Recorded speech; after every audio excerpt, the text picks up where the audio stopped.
Hello, everyone, and welcome to tonight's broadcast of Peacock Basketball. The 2013 season is underway, but it hasn't been as full a cheer as the Peacocks would have liked. UIU dropped a 70-68 contest to Sioux Falls last night here at Dorman Gym, but tonight they take on a very beatable team in Southwest Minnesota State. Will the Peacocks emerge victorious? Only time will tell. Hello again, and welcome to the Peacock Sports Network. I'm Stephen Wilson alongside Cooper Widenthaler, and we're sitting courtside at Prochaska Court inside Dorman Gymnasium on the campus of Upper Iowa University tonight. It's an NCAA Division II Northern Sun Intercollegiate Conference matchup between the 1-10 Southwest Minnesota State Mustangs and your Upper Iowa Peacocks. We're broadcasting live online at upperoiowaathletics.com, and later on tonight's show we will speak with graduate assistant coach Jerry Jacobson about our team's chances in tonight's game. This is the Peacock Athletic Fund pregame show, and we're going to begin by looking at the visiting Mustangs. SMSU dropped their 7th game in a row and their 6th in conference play last night in a 72-53 loss to Winona State. I now turn to my broadcast partner, Cooper Widenthaler. And Coop, this team has lost the close ones, they've been blown out, and they've lost the ones that they were predicted to win in. Sometimes seasons just go that way, but this team has some strong players. They have a big post player. Where are their strengths on this team? They obviously have a big post player. Allison Nagel comes in averaging 10.4 points per game. Upper Iowa has struggled with an inside presence. They've matched up with Carly Pagel. She's done okay, but the people that have come in to relieve her, such as Chelsea Garcia and Ashley Bailey, haven't played very well. Chelsea Garcia got a lot of foul trouble, always does. And then Ashley Bailey, on the offensive end, you want some production out of her, but she just can't give it to you sometimes. So inside, they're going to have to stop that. But outside, our guards, that's where our best defense comes from. It starts with Whitney Kiefer. She's got very quick hands. In the pregame interview, Coach Russell said that's where she thrives, is turning defense into offense. So perimeter defense is going to be crucial tonight. It's going to be her, Jennifer Herrick, Laura Terhark, not letting Bree Hallman get going, the 5'8 junior. Yeah, continue on that. You talked about Bree Hallman, 10.2 points per game coming into tonight's game. And the Mustangs as a team averaged just 54 points per game this season. And compared to what Upper Iowa is averaging, 62.1 points per game. In your mind, Coop, should this be an easy win for the Peacocks, or is no win really easy? I don't think any game is going to be easy for the Peacocks, especially any easy win, because sometimes they do struggle scoring points. So does the Southwest team, so I think it's going to be a low-scoring defensive affair. But I think that's what the Peacocks want. Sometimes they struggle to score points, and their defense is their strength, and that's what they hang their hat on. So if they get the ball on offense, use the whole shot clock, and then once Southwest gets it back, you've got to keep your intensity up and not let them have any easy buckets. You're listening to the Peacock Athletic Fund pregame with Stephen Wilson and Cooper Widenthaler from Dorman Gymnasium. It's the Peacocks hosting the Mustangs of Southwest Minnesota State. We're about 10.5 minutes away, and when you look at the Southwest Minnesota State team, last question for them, opponents have really jumped on the Mustangs early this season. SMSU has been outscored 402 to 281 for the first half of games this season. Can the Peacocks repeat that type of success early and start fast tonight? Yeah, last night the Peacocks started out 8-2. And that forced Sioux Falls to call a timeout. Sioux Falls, a team that just beat Mankato, one of the best teams in the conference. So Upper Iowa can start fast, and they've shown that. It's just whether they can keep that consistency, take it into the locker room, and then come out of the locker room with a game to win. They have to prove that they can play a full game yet. And Upper Iowa, they can have a fast start tonight because that's Southwest's biggest weakness. Hopefully they can get a 10, maybe a 15-point lead in the locker room, because sometimes they have those letdowns in the second half. They need to be able to hold on to leads that they have and be able to finish games. So now let's shift the focus onto this Peacock squad. UIU has dropped 9 straight, including 6 in the conference, but you wouldn't have known that if you just stopped listening to last night's game. 36 minutes in, the Peacocks has a 7-point lead with 6:47 remaining, and 2 4-point leads, the last coming with 4:27 remaining. So 4.5 minutes, and they blew it. They ended up losing by 2. Looking back, what should they have done differently to earn that win? In the last 5 minutes, it was a dry spell for Upper Iowa's offense. They scored only 5 points in the last 5 minutes of that game. Their offense completely stopped playing. On the defensive end, they just weren't really communicating, and people were being left open. They were getting easy opportunities. High percentage shots were the Cougars of Sioux Falls. So Upper Iowa, down the stretch, they need to prove they can score because the other team's never going to give up. Upper Iowa has to know that late in games. Yeah, you talked about the open shots. They drained a 3, and then right after that, they got an offensive rebound and the putback, and they were fouled. So 2 back-to-back 3-point plays, one the old-fashioned way, to pull the Cougars back into the last night's game, and they ended up winning that one 70-68. That was last night here at Dorman Gym. And Coop, I want to continue with the Peacocks. You always point to 1 or 2 players on this Peacock squad. It's either Whitney Kiefer or Carly Pagel, but UIU had an unsung hero last night in point guard Sam Thrapp. She transferred in from Des Moines Area Community College, where she played there for two years, and I think she's finally starting to find her rhythm in this offense. 12 points last night, 7 coming in the second half. Both were good to see after a slow start to her season. Yeah, only averaging 3.5 points per game coming into tonight, but she gives you 4 assists per game. She's the point guard on this team. The offense runs through her. It's great to see because early in the season she was turning the ball over a little too much. She went back to the bench, and then lately she's really starting to distribute the ball like she's supposed to. Also shooting 89.5% from the free throw line. She loves to take the ball to the hole and be aggressive, and that's good to see because when she goes to the free throw line because of fouls, she can convert there too. So she needs to be aggressive as well as keep the ball moving, and if the offense needs resetting, it needs to be in her hands. Yeah, good point there. Sam Thrapp, an 89% free throw shooter. Thrapp doing a good job last night. We'll see if she can keep it up tonight. And talking about that point guard play, Thrapp stepped in for a senior point guard, Jennifer Herrick, who wasn't playing well, and she ended up taking the last-second shot for the Peacocks. I talked to Jerry Jacobson on the pregame interview, and she didn't even want to bring that last play up. She says that's not where the game was won or lost, but Jennifer Herrick really didn't have the game that she was really expected to have. Yeah, when she came in, she kind of had a couple silly turnovers. Sometimes she plays a little nervous, plays a little scared, but she's a senior. She's been here so often. Last night was only 2 of 7 from the field, 1 of 4 from 3. Also had 3 turnovers, but only 2 assists. So when she comes in to play the point and relieves Sam Thrapp, she needs to step up and be that spark off the bench. We're used to seeing her start, but because Sam Thrapp has been playing so well, Sam Thrapp has that point guard position locked down for now. But Herrick is 14 of 39 from 3 this year. She needs to get some open looks from beyond the arc, and her teammates need to set her up for that, keep the ball moving. You're listening to the Peacock Athletic Fund pregame show with Stephen Wilson and Cooper Widenthaler. To find out more about the Peacock Athletic Fund, log on to upperitowathletics.com. It's now time for the Victories Restaurant and Sports Lounge 3-pointers for success. Coop, how did the Peacocks earn the victory here tonight? Number 1 stop, Allison Nagel. She comes in averaging 10.4 points per game, but 14 points per game in conference play. So they need to look at her, the big girl down low. Number 2, score down the stretch. I already mentioned it. 5 points in the last 5 minutes last night for Upper Iowa. The offense needs to play an entire game. The team needs to play an entire game because there's so much youth on this team. They don't know how to play a complete game yet. Number 3 is defense. They're only averaging 54 points per game. That's simply put, you just got to stop this team because they're not going to be able to score points in bunches, and then your offense needs to take over too. Southwest Minnesota State, that is 54 points a game for them. Yep. Yeah, the Mustangs, not a high-scoring offense. We'll see if the Peacocks can do a good job getting steals like they did last night. They created a lot of turnovers, created a total of 28 turnovers on the Cougars, and they had 15 of those were steals, 6 coming from Whitney Kiefer, the team's leading scorer. Thank you, Coop. Those are your Victories and Restaurant and Sports Lounge 3-pointers for success. Victories Restaurant and Sports Lounge on Main Street in Fayette offers great food and full beverage service. Catch your sports highlights downstairs on one of the 13 HDTVs or relax upstairs in their fine dining atmosphere. Whatever you're craving, Victories in Fayette has you covered. Thanks again, Coop, for those Victories Restaurant and Sports Lounge 3-pointers for success. We will now go to the Coach Jerry Jacobson for the Peacock Athletic Fund pregame interview. Last night's game against visiting Sioux Falls, you guys had a 1-point halftime lead. What was different between the 2 halves last night? Well, it wasn't even just like the 2 halves. I think our girls played a pretty solid 37 minutes, which is an improvement from previous games and stuff. And earlier in the year, they're starting to put it together a little bit better, but we just kind of, the pressure came up in the last 3 minutes. We kind of panicked. So we kind of been talking about staying calm and cool and collected and keeping our fundamentals when the pressure gets turned up. You had a couple of big plays late in that game, as you were just mentioning. You went to Carly Pagel once, you went to Jennifer Herrick once, and then even Whitney Kiefer went inside once and was blocked. What do you need to do to kind of sink those baskets when the pressure's on? Well, I don't know. Offense isn't too much of a problem. We think it's more of on the defensive end. We were up by 7, and we gave up 6 points just like that from a 3-pointer and then not blocking out and then getting another 3-pointer. So that's kind of where the big thing is. We're going to score on offense. It's not a problem. It's just getting the stops and securing the rebounds on defense. Talking about scoring, Whitney Kiefer again led your team in scoring, had 16 total points, 10 of them coming in the second half of last night's game. Why is she so much more effective in the second half compared to the first? I'm not really sure about that one. It's when her defense gets going is when she starts scoring. And last night she was pretty solid with her defense the whole game, which she normally is, and we pressed, and that helps her out a lot too when we get to pressing. So she did have 6 steals in last night's game. How does she do so well defensively? You talked about the press. Does she work on that a lot in practice? She gives 110% every day in practice. She's quick, she's athletic, and she can really put a lot of pressure on girls. And like I said, she does it every day in practice, the entire practice. So yeah, she does get a lot of practice at it. Talking about her co-cast, Sam Thrapp and Chelsea Garcia had pretty big games. Garcia more in the first half than the second half, but Thrapp seemed to have one of her best games as a Peacock, it seems to me. 14 points, 4 assists, and 1 steal. Why was she so effective last night? Sam's really playing within herself, and she's one of those girls that she does stay pretty calm and cool when the pressure's on, and when she's getting pressure. And I think she's finally starting to get a little more comfortable, and she's been playing a lot more with the girls and getting more comfortable playing with them. And yeah, last night she did have a really good game. Does she work on anything? Do you work with her on anything in practice to say, hey, this is what we want you to do in this situation, or does she know the playbook pretty well by now? She knows it pretty well. She knows the game of basketball pretty well. There are some things, where like in our conference, there's a ton of ball pressure, especially on point guard. So we've worked on that, just getting her used to having that kind of little annoying ball pressure all the time and being strong with the ball and stuff like that. But that's about it. Chelsea Garcia had a big first half last night, had 6 of her 7 points in that first half against the Cougars. Do you look to her early in tonight's game?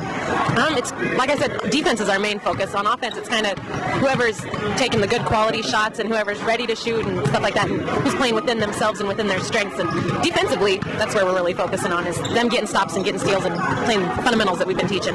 Coach Jerry Jacobson joining us on the Peacock Athletic Fund pregame interview. Coach, you talk about the defense. Is there anything you changed from last night to tonight? Not really. It's pretty much just more effort and putting out everything you got? Just, yeah, making sure we know player personnel and not getting too tunnel vision when the pressure gets turned up. With 11 seconds left, I want to know, walk me through what play was called and kind of what you wanted to get set up for that last shot. Jennifer Herrick had it at the top of the arc, and then she kind of spun inside the key and took a late last-second shot, but she didn't look satisfied with that. It looked like she was trying to go somewhere else. What was the actual play call?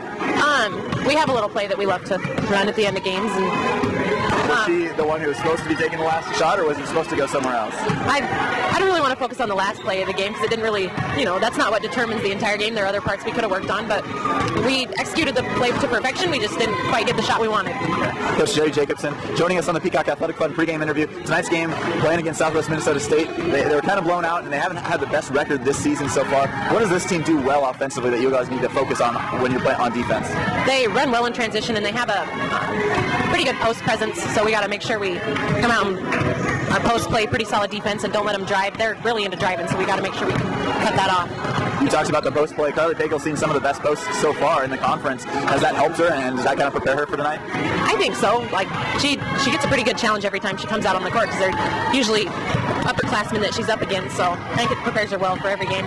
Looking at the Southwest Minnesota State defense, what are you looking to try and take advantage of? I mean, you talked about you don't really like to focus on the offensive side of things, but do you see some sort of weakness, or do you think maybe it'll be the threes tonight, or do you see something you can drive on?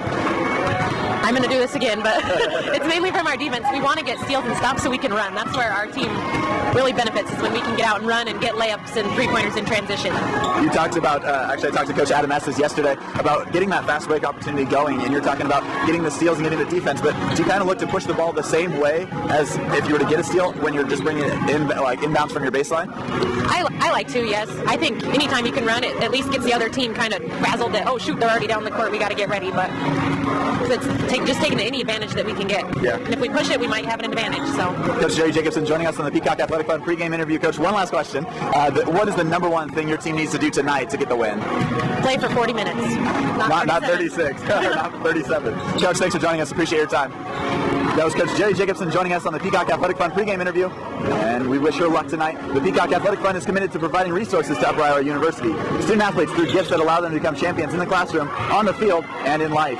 A contribution to the Peacock Athletic Fund is an investment in the betterment of Upper Iowa student athletes. By helping to offset any number of costs associated with competing at the Division II level, your gift makes an immediate and direct impact. A gift right now will help to build the foundation for champion success at the Division II level for Upper Iowa Athletics. To donate to the Peacock Athletic Fund, or if you have any questions, contact Brock Witzmeiler, Assistant AD for External Affairs at 563-425-5700. Once again, that's 563-425-5700. Welcome back to the Peacock Athletic Fund pregame show. Stephen Wilson alongside Cooper Widenthaler sitting courtside here at Dornan Gym for this NCAA Division II Northern Sun Intercollegiate Conference matchup between the Peacocks and the visiting Southwest Minnesota State Mustangs. We're going to get you your starting lineups now, starting with SMSU.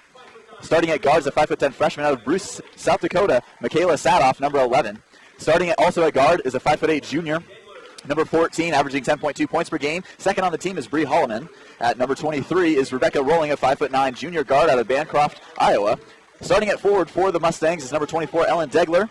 Starting at center for the Mustangs is number 45, leading the team in scoring with 10.4 points per game. It's number 45, Allison Nagel. The head coach of the Mustangs is Allison Kruger. She is assisted by Megan Doyle, Claire DeWillis, and Mika Mims. Now, for your Upper Iowa Peacocks, we will have a 3-guard, 2-post player setup for the Peacocks. And starting first for Upper Iowa is number 5, Chelsea Garcia, 5'9", senior out of Minnetonka, Minnesota. Starting at forward is Chelsea Garcia, number 13, Whitney Kiefer, leading the team in scoring with 18.7 points per game this season. She's a guard, 5'9", sophomore out of Scales Mountain, Illinois, number 13, Whitney Kiefer. Also starting at guard is a 5'8", senior out of Fond du Lac, Wisconsin, number 15, Jennifer Herrick. Starting at guard is the 4th guard on the team. Starting tonight is the 5'7" junior out of Davenport, Iowa, number 23, Sam Thrapp. Had 12 points in last night's game, 7 coming in the second half. And rounding out the starting lineup for the Peacocks is 6-foot center, a freshman out of Sumner, Iowa, number 42, Carly Pagel. Pagel second on the team in scoring this season with 10.3 points per game. She also is averaging 6.3 rebounds per game. The officials tonight are Mike Bukowski, Terry Dirks, and Marty Henney. It'll be opening tip just moments away. It's the Peacocks and the Mustangs. We'd like to remind you that UIU women's basketball is brought to you by Yellow Book. Yellow Book is the leading source for free online Yellow Pages. Whenever you need something in a moment's notice, that's the Yellow Book moment. Call 1-800-YB-YELLOW or visit yellowbook.com today.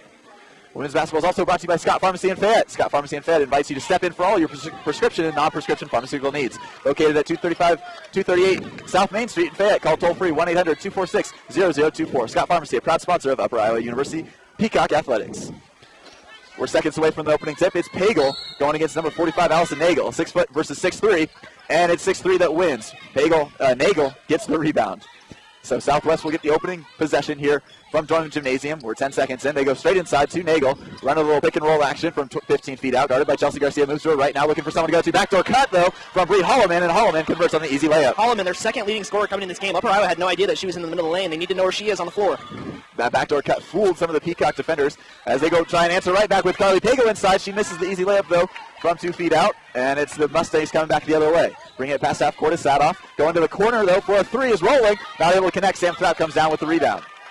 We're 45 seconds in, 2-0 lead for the Mustangs. Sam Thrapp pushing the tempo the other way. Nice pass down to Carly Pagel, and Pagel gets the easy layup. Yeah, assist number 1 for Sam Thrapp. Hopefully you have many tonight. She runs the offense. It runs through her. Great look finding Carly Pagel. Sam Thrapp has definitely found a groove here in the Peacock offense. So the Mustangs bring it past half court. They get over to Sadoff on the right wing. Double team coming. Now they kick it out to Nagel in the left corner for three. No good off the mark. Nearly an offensive rebound. Keeper knocks it away and controls the possession.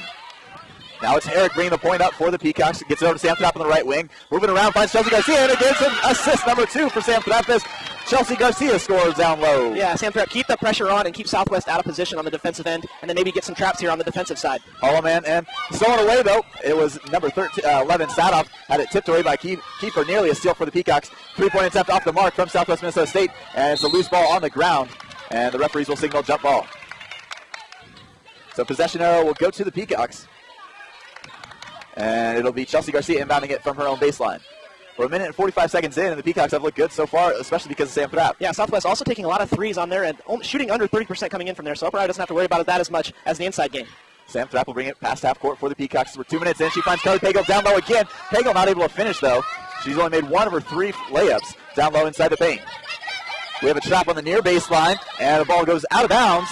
It was on the baseline right in front of us. Rebecca Rolling not able to control it, and it's a turnover on the Mustangs. Yeah, good to see Upper Iowa's defense remaining intense. Like I said in the pregame, they need to do that on their end of things. And then on offense, use the whole shot clock if you have to. Get some good looks here. Peacocks will get it over to Chelsea Garcia on the right wing. Now back to Whitney Kiefer from straight away. Kiefer drives the paint, uses her left hand, and gets the layup. So the Peacocks with an early 6-2 lead. 17:30 left to go here in the first half. Holloman trying to bring it past half court. Has it knocked away a couple of times. But a foul called on Jennifer Herrick as she was trying to go for the steal on the far baseline, far sideline. Yeah, the trap was set up, Herrick and Kiefer. That's a good spot right past half court when they're most vulnerable. You don't need to reach in there, Herrick. You can just keep your hands up and get the double team. Sadoff has it from straight away. Now gets over to Holloman. Holloman driving inside. Sam Thrapp comes over and helps defense to get over to Nagel on the baseline. Jumper, no good.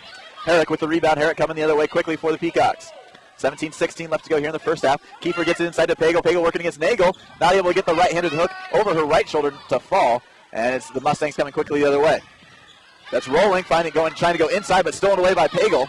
And it's Sam Thrapp coming back the other way for the Peacocks. Sam Thrapp driving left side of the lane, puts up a shot, and she's fouled, and she'll go to the line to shoot 2. Yeah, usually this isn't the pace Upper Iowa wants, it's the fast back and forth, but Southwest hasn't been able to keep up with it in this game, and Upper Iowa's exploiting that, especially with Sam Thrapp running the point guard position. We talked to Jerry Jacobson about how her team gets going offensively, and it's really caused from everything they do defensively. Sam Thrapp at the free throw line. Her first free throw is up and good. Thrapp normally an 89% free throw shooter, and you talked about that in the pregame, her getting the line and getting more comfortable in this game. Yeah, loves to take the ball to the rim. She needs to keep being aggressive because she's good at finishing around the hole and shooting free throws. It's now a 7-2 lead, make that an 8-2 lead for the Peacocks and Sam Thrapp as she connects on both free throws. Team foul on each team so far early in this game. We're 3 minutes and 10 seconds in. Nearly a turnover by the Peacocks. They get over to Nagel on the left block. Kick it back out to Holloman. Holloman working against Kiefer from straight away. They get over to the corner now. That's number 30, Bonlander. Bonlander gets it inside looking for Beeler. Beeler not able to connect, though, and it's the Peacocks coming back the other way. Sam Thrapp gets it up ahead to Kiefer. Kiefer on the left wing will settle down and set up the offense. They get inside to Garcia. Garcia wide open, and she connects on a 5-foot jumper. So it's a 10-2 early lead for the Peacocks, 4 minutes in. And the Mustangs looking for a chance to respond. Foul called on the court. And it was number 34, Anessa Rush, who got past the defense, and she'll go to the free throw line to shoot 2 free throws. At the next break, Lindsey Carroll, the 5'6" sophomore guard, will check into the game for the first time for the Peacocks. Rush no good on the first free throw, so it remains a 10-2 game. As Herrick and Pagel come off onto the sideline. It's Lindsey Carroll checking in and Lauren Buck. Lauren Buck, a 5'11" sophomore out of Anamosa, Iowa. No good on either free throws rush, and it's the Peacocks with the rebound. Garcia snagging her 4th rebound. Sam Thrapp driving inside, using the left hand, not able to get it to fall, though. Sam Thrapp likes to drive the lane on either side and not able to get that one to fall, though. It's Sadoff coming quickly the other way. They get inside to Nagel on the right block, and Nagel has her shot blocked out of bounds. So it'll remain Mustang ball on their baseline. Down here on the offensive end, Pagel's missed a couple inside shots, and Thrapp's missed a couple inside shots. They're looking at a 14, maybe a 16-point lead if they can convert those. They got to continue to get the ball inside. Sadoff inbounds it to Rush. Rush in the corner now finds a little pick-and-roll screen with Nagel. Nagel open, not able to hit, though. And they have been ice cold here in this first half, shooting just 17% from the floor. 15:39 left to go here in the first half. They get it over to Kiefer on the right wing, the Peacocks do. Now inside to Garcia. Garcia now has to come back out to her baseline. And they'll swing it around to the corner. That's Carroll taking a long, high-arcing three. And she's got it. The best way to stretch out is zone defense. Southwest switched to the 2-3 there. Is get some outside looks, so they have to stretch out. Great look for Lindsey Carroll, fresh off the bench. You can tell how excited this Peacock squad is about a 13-2 lead. They haven't had many of these this season. Yeah, 8-2 to start last night's game, and they kind of gave that up down the stretch. Right here, they've just got to hold on to this crucial timeout here for Upper Iowa. They've got to keep the pressure on. Upper Iowa women's basketball is brought to you by Upper Iowa University, which offers small class sizes and 8-week terms with 2-at-a-time courses. Earn a degree in less time and with less debt. To schedule a visit or learn more, go to www.uiu.edu. Upper Iowa University, quality education with a personal touch. UIU women's basketball is also brought to you by the Alpha Tap. Satisfy that hunger with the Alpha Tap. Closer than you think, the Alpha Tap is just a short drive west on Highway 18 from West Union. Serving up delicious steaks, seafood, and monster tenderloins, the Peacock faithful are always welcome at the Alpha Tap. Stephen Wilson alongside Cooper Widenthaler broadcasting on the Peacock Sports Network. It's UIU women's basketball, and they're leading 13-2 against visiting Southwest Minnesota State. Both teams 0-6 coming into tonight's game in conference play. Both teams looking to get on the board. One of them has to, right, Coop? Yeah. I wanted to say real quick, already 5 different scores for Upper Iowa. Everybody's touching the ball on the offensive end. That means the ball's moving, and there's also off-the-ball movement as well. If you can get everybody contributing, that's awesome to see. Sam Thrapp is the leader of this team, and it's because of her. Sam Thrapp had 4 assists in that first half of last night's game against the Cougars, has 2 already in the first 4.5 minutes. It'll be the Mustangs inbounding the basketball from their baseline. Rush will bring it up with Holloman. Pressure defense played by the Peacocks, trying to get the trap on the far sideline, not able to do so. Sadoff with a good save on the near sideline. Now the trap comes, too late though, and the Peacocks, now they get a steal. Chelsea Garcia steps in front of a pass intended for Balllander down low. It'll be the Peacocks coming the other way. Chelsea Garcia moving to her left wing, gets it back to Kiefer. 20 seconds left on the shot clock. They'll get it to Lindsey Carroll from straight away. Now Thrapp has it on the right wing, looking for Garcia inside. Now back to Buck. They'll swing it around. 12 seconds left on the shot clock for the Peacocks. Buck has it down low on the left block. Gets the right-handed hook to fall, and it's the Peacocks with a 15-2 lead. Yeah, scorer number 6 for Upper Iowa. Everybody's seeing some action, and they're all scoring and converting inside looks. I talked to head coach Carol Russell about her bench play. She says it really is one of the main beneficiaries of this team, and how it's a really determines who will win the game, depending on how well both teams' benches can play. Sam Thrapp with the basketball now. 14:22 left in the first half. We'll kick it out to Whitney Kiefer from 3. No good. Lauren Buck almost had the rebound, but it'll go out of bounds off of the Mustangs. So it'll be Peacock basketball on their own baseline. They'll get a new shot clock. And they'll have another shot attempt here with 14:17 left to go in here in the first half. Inbounds to Whitney Kiefer inside the paint. Kiefer using her left hand, not able to get the layup to fall. Rebound goes to the Mustangs. Sadoff looking to push, gets it up to Holloman on the right wing. Holloman driving baseline, will pull up from 15 feet, not able to get the jumper to fall, and it'll be out of bounds, but it'll remain Mustang ball. So the Peacocks with 5 early assists, no turnovers. That's been the main story here in the first 6 minutes of action, as UIU has a 15-2 lead. Turnover on Southwest Minnesota State as they send the ball out of bounds. A little miscommunication on their own baseline. Lauren Buck will inbound the basketball from the baseline for the Peacocks. Sam Thrapp will bring it past half court. Thrapp guarded right at half court by number 23, Rebecca Rolling. She gets over to Buck. Now Kiefer from straight away looking to drive. Now will pull up. Guarded by Sadoff. Again, Kiefer from straight away. 12 seconds left on the shot clock. Kick ball on the Mustangs. And the Peacocks will have 11 seconds after this inbounds pass. Yeah, looking inside to Carly Pagel. Not the best idea. Coach Carol Russell said reverse. That's what they needed to do. Pagel just wasn't open down low. Carly Pagel back into the game, replacing Chelsea Garcia, giving her a little break. 13:43 left to go. It's Sam Thrapp inbounding the basketball from her baseline. Gets it into Lauren Buck. Lauren Buck driving baseline. Now we'll kick it out back to Thrapp. Thrapp open from 3. And off the mark, off the back iron. Offensive rebound, though, by Kiefer, but she loses the handle, and it'll be jump ball called down low. The Mustangs will control possession. And Whitney Kiefer, when you look at her, she doesn't look like a big rebounder, but she's leading the team in rebounds this season with 7 per game.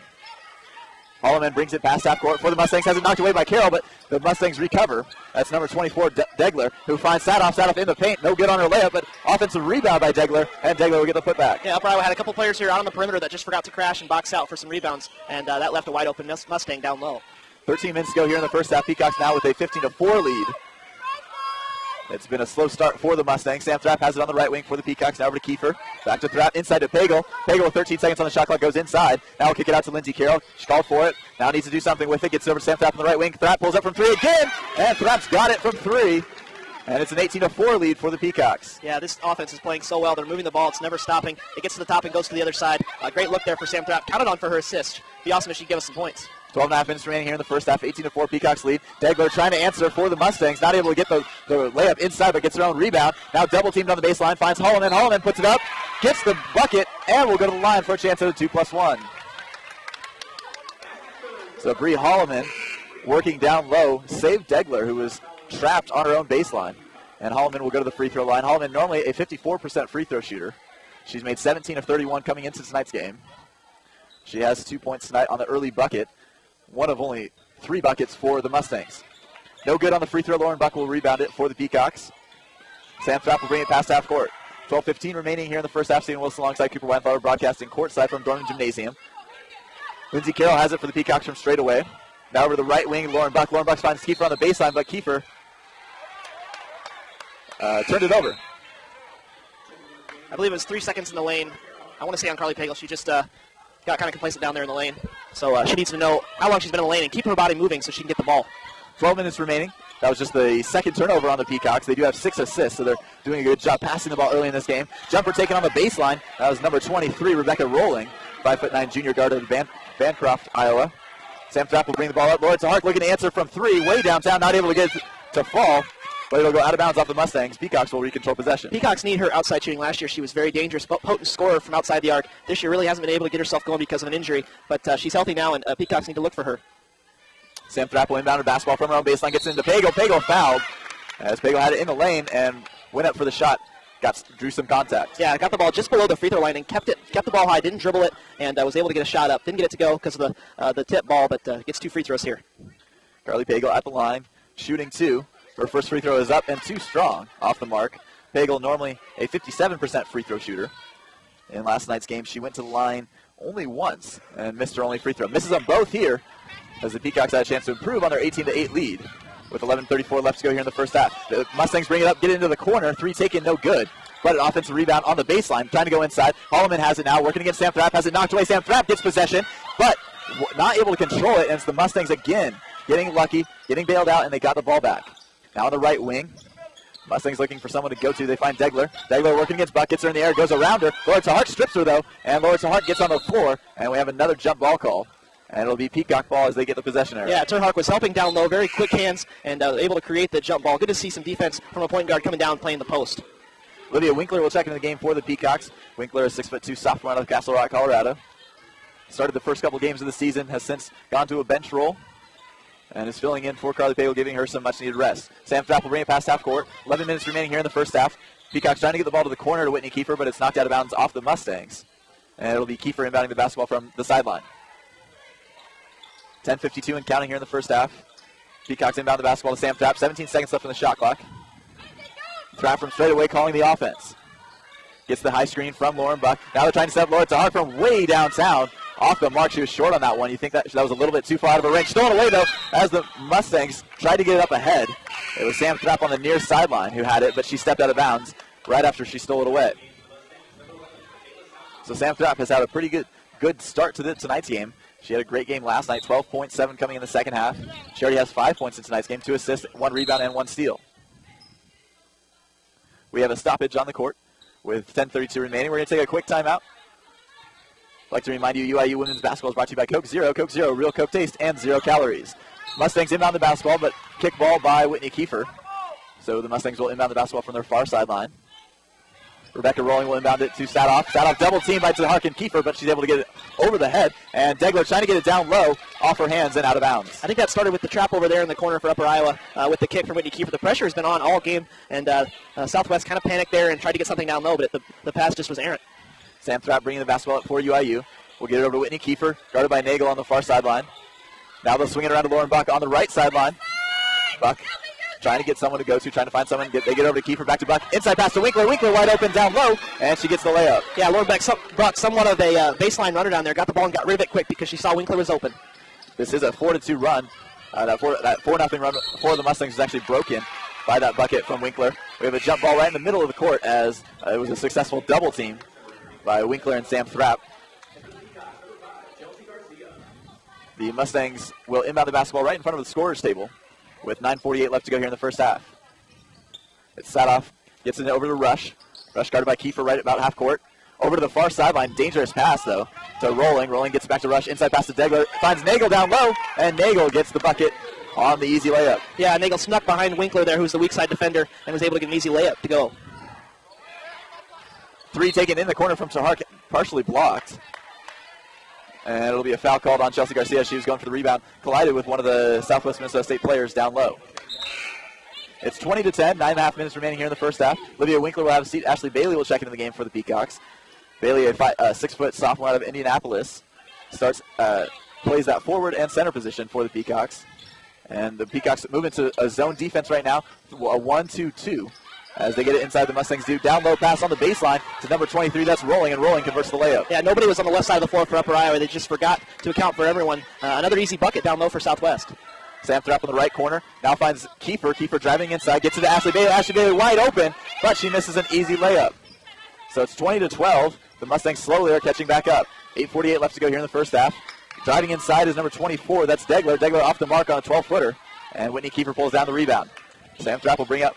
Will use a quick tempo going left side. Throws up a left-handed prayer. No good. Bailey up with the offensive rebound. Tries to kick it out to Kiefer. Stolen away by Sadoff. And Kiefer called for the foul as they're going back the other way. Yeah, Ashley Bailey gets the ball down low and then tried dribbling when there was so much traffic down low in the lane. She needs to keep the ball high and then try to get another shot up. She's going to get fouled. Everybody's gunning for her, so she just needs to keep the ball high and get a shot attempt. The Mustangs will inbound the basketball from the near sideline. It'll be Holloman who checks back into the game for Southwest Minnesota State. Getting it into Rush. Rush guarded by Kiefer right at half court. Trap trying to come from Lindsey Carroll. They get over the corner, nearly stolen away, tipped away a couple times. Now Kiefer finally controls it. Kiefer going the other way, finds Carroll down low. Carroll not able to convert though, blocked by the glass. And it's Southwest Minnesota State coming the other way with Holloman. Holloman will pull up. Now looking for someone to go to, finds Rush on the near sideline. Rush taking a three, no good. Offensive rebound though by Degler. Degler puts it with the putback inside the paint. Yeah, Buck just has to box Degler out and not let her in the lane. She needs to be more physical down low. Kiefer taking a 15-footer, no good, in and out. And it's Degler with the rebound for Southwest Minnesota State. So it's 20-14. Peacocks have been held scoreless for the last 2 minutes and 15 seconds. They get it to Degler. Degler taking a 16-footer, and Degler connects. So Degler with a bucket there at the 7:32 mark, and it's now just a 4-point lead for the Peacocks. So what we saw as a big lead, it was at 12 with 10 minutes remaining, is now just 4 with 7:32. We're going to take a quick commercial break. When we come back, it's the final 7:32 of the first half. You're listening to Peacock Sports Network online exclusively at UpperIowaAthletics.com. Choosing a quality company to transport your group is an important decision. Windstar Lines is Iowa's premier motor coach provider. Their new Dubuque location now serves Northeast Iowa and offers deluxe motor coaches available for chartered group outings, corporate events, and local nationwide trips. All have reclining seats, an onboard restroom, DVD with multiple monitors, electrical outlets, and many now have Wi-Fi and DirecTV. Drivers are safe, friendly, and accommodating. Call Windstar at 641-423-6400 to charter a motor coach today. Welcome back to the Peacock Sports Network. Stephen Wilson alongside Cooper Widenthaler broadcasting courtside from Dorman Gymnasium. It's the Peacocks and Mustangs. Peacocks controlling a slim 4-point lead. It was at 12 with 10 minutes left. And in 2.5 minutes, the Mustangs have caught back out. Lindsey Carroll pulling up from three from straight away, and Lindsey Carroll extends it back to 7 points. She's a very lethal three-point shooter. That's her second of the night. So she's going to get an open three. She's going to take it every time and going to make it most of the time. 7:10 remaining here in the first half. Rush will take a three, trying to answer, and she does from straight away. That was Anessa Rush connecting from three. 6:56 remaining here in the first half. 22 seconds on the shot clock for Sam Thrapp and the Peacocks. Double screen set up for Lindsey Carroll. She didn't like it, though. And she gives it back off to Thrapp. Olivia Meyer checking in the game for the Peacocks. Had it in the corner. Now Lindsey Carroll will take a three off the mark short. And it's Rush with the rebound coming the other way for the Mustangs. Gets it up to Holloman. Holloman working against Sam Thrapp on the right wing. 21 seconds left on the shot clock. 6:30 remaining here in the first half. They get inside to Nagel. Nagel trying to turn to her right.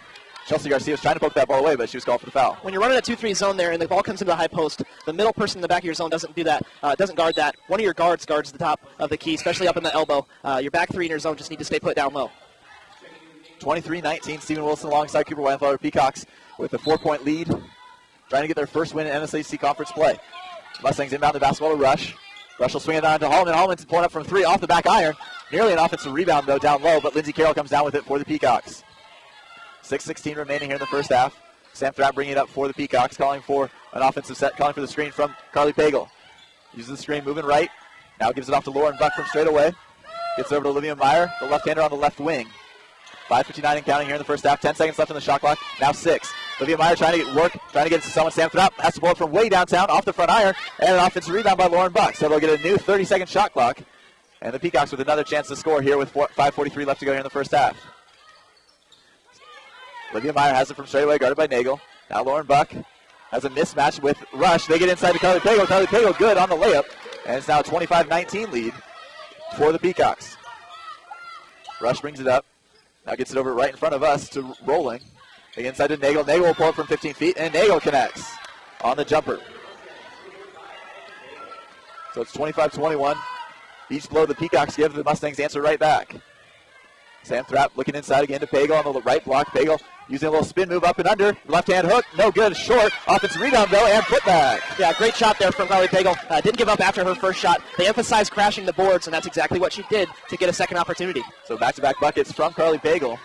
And with 4:43 left, it's a 6-point lead for the Peacocks. The Mustangs get it down low to Nagel, and Nagel answers with a right-handed hook of her own. Sam Thrapp bringing the basketball up for UIU. 4.5 minutes here in the first half. Sam Thrapp with her first turnover of the night. So that's the 4th turnover on the Peacocks. They do have 9 assists, though. They passed the ball well tonight. Normally you see those numbers flip-flopped. Sam Thrapp leading the way up for this Peacock squad, averaging 4 assists per game. Sadoff bringing the ball up, now gets it over to Holloman. Trap coming from the Peacocks. They get around it. Mustangs looking for someone to go to. Kick it to the corner. That's number 30, Bonlander. Now they go inside. Number 24, that's Degler. Degler not able to connect. Gets her own rebound, though. And Degler trying to put it back up. Now we'll kick it out. 3 taken from the corner, and it's good. That's Bonlander. Hope Bonlander, 5'10" sophomore out of Fond du Lac, Wisconsin, with the 3 in the corner. It's just a 1-point game now. Under 4 minutes to go here from Dorman Gym. So the Peacocks and the Mustangs. Sam Thrapp was open down low, not able to get it to her quick enough, though. And the Peacocks about to reset. Now they find Lindsey Carroll. Lindsey Carroll from 3, and Lindsey Carroll connects. Lindsey Carroll now has 3 threes in tonight's game, and it's a 4-point lead again for the Peacocks. Yeah, Lindsey Carroll, her 3rd three-pointer came in tonight, 43.8% from behind the arc. She's going to shoot it every time she gets it, rightfully so. She can make quite a few threes from behind the arc. UIU women's basketball is brought to you by WinStar Lines, the official charter bus for Peacock Athletics, as well as Yellow Book. Yellow Book is leading source for free online Yellow Pages. Whenever you need something at a moment's notice, that's a Yellow Book moment. Call 1-800-YB-YELLOW or visit yellowbook.com today. Coop, I want to go to, and Sam Thrapp on that last play was wide open, down right on the low block, but it was almost better that they didn't find her because Lindsey Carroll got her 3rd 3 of the game. Yeah, ended up finding Lindsey Carroll. Sam Thrapp was wide open, but just keep the ball moving. You'll find another opportunity if you just keep the ball moving. But Upper Iowa starting to really have to assert themselves in the defensive end because Southwest has found their stroke offensively. Southwest Minnesota State climbing back into it after trailing by 12 early. But I have the ball here now. Holloman swings it around the top of the arc, trying to get it inside, stolen away by Whitney Kiefer. Lauren Buck had a hand on it as well. 3:22 remaining here in the first half. Stephen Wilson alongside Cooper Widenthaler. Kiefer trying to drive inside, looking for Carly Pagel, and it goes out of bounds off of the Mustangs. It'll remain Peacock basketball. Sam Thrapp will inbound the basketball under her own hoop. 21 seconds left on the shot clock for the Peacocks. They like to go inside the paint on some of these passes, and they do again. They get it to Carly Pagel. Carly Pagel runs into Buck and has it stolen away by Nagel. It's the Mustangs going quickly the other way. Holloman will kick it out now, gives it up to Rush. Rush driving right side, will kick it over to Bonlander. Bonlander, cross-court pass, dangerous, but still there. Valsar had it, gives it up to Rush. Rush driving inside, has it stolen, stripped away, but they control possession still. Sar going inside now. Stolen away, though. Whitney, Carly Pagel diving on the ground to maintain that steal on her own baseline. And a foul called on the Mustangs. Yeah, great hustle there from Carly Pagel to get on the floor and get after it. Upper Iowa needs to continue to do that if there's a loose ball. Keep that intensity up. The Peacocks bring the basketball up with 2:43 remaining, looking to improve on their 4-point lead. It's 30-26. Sam Thrapp bringing it past half court for UIU.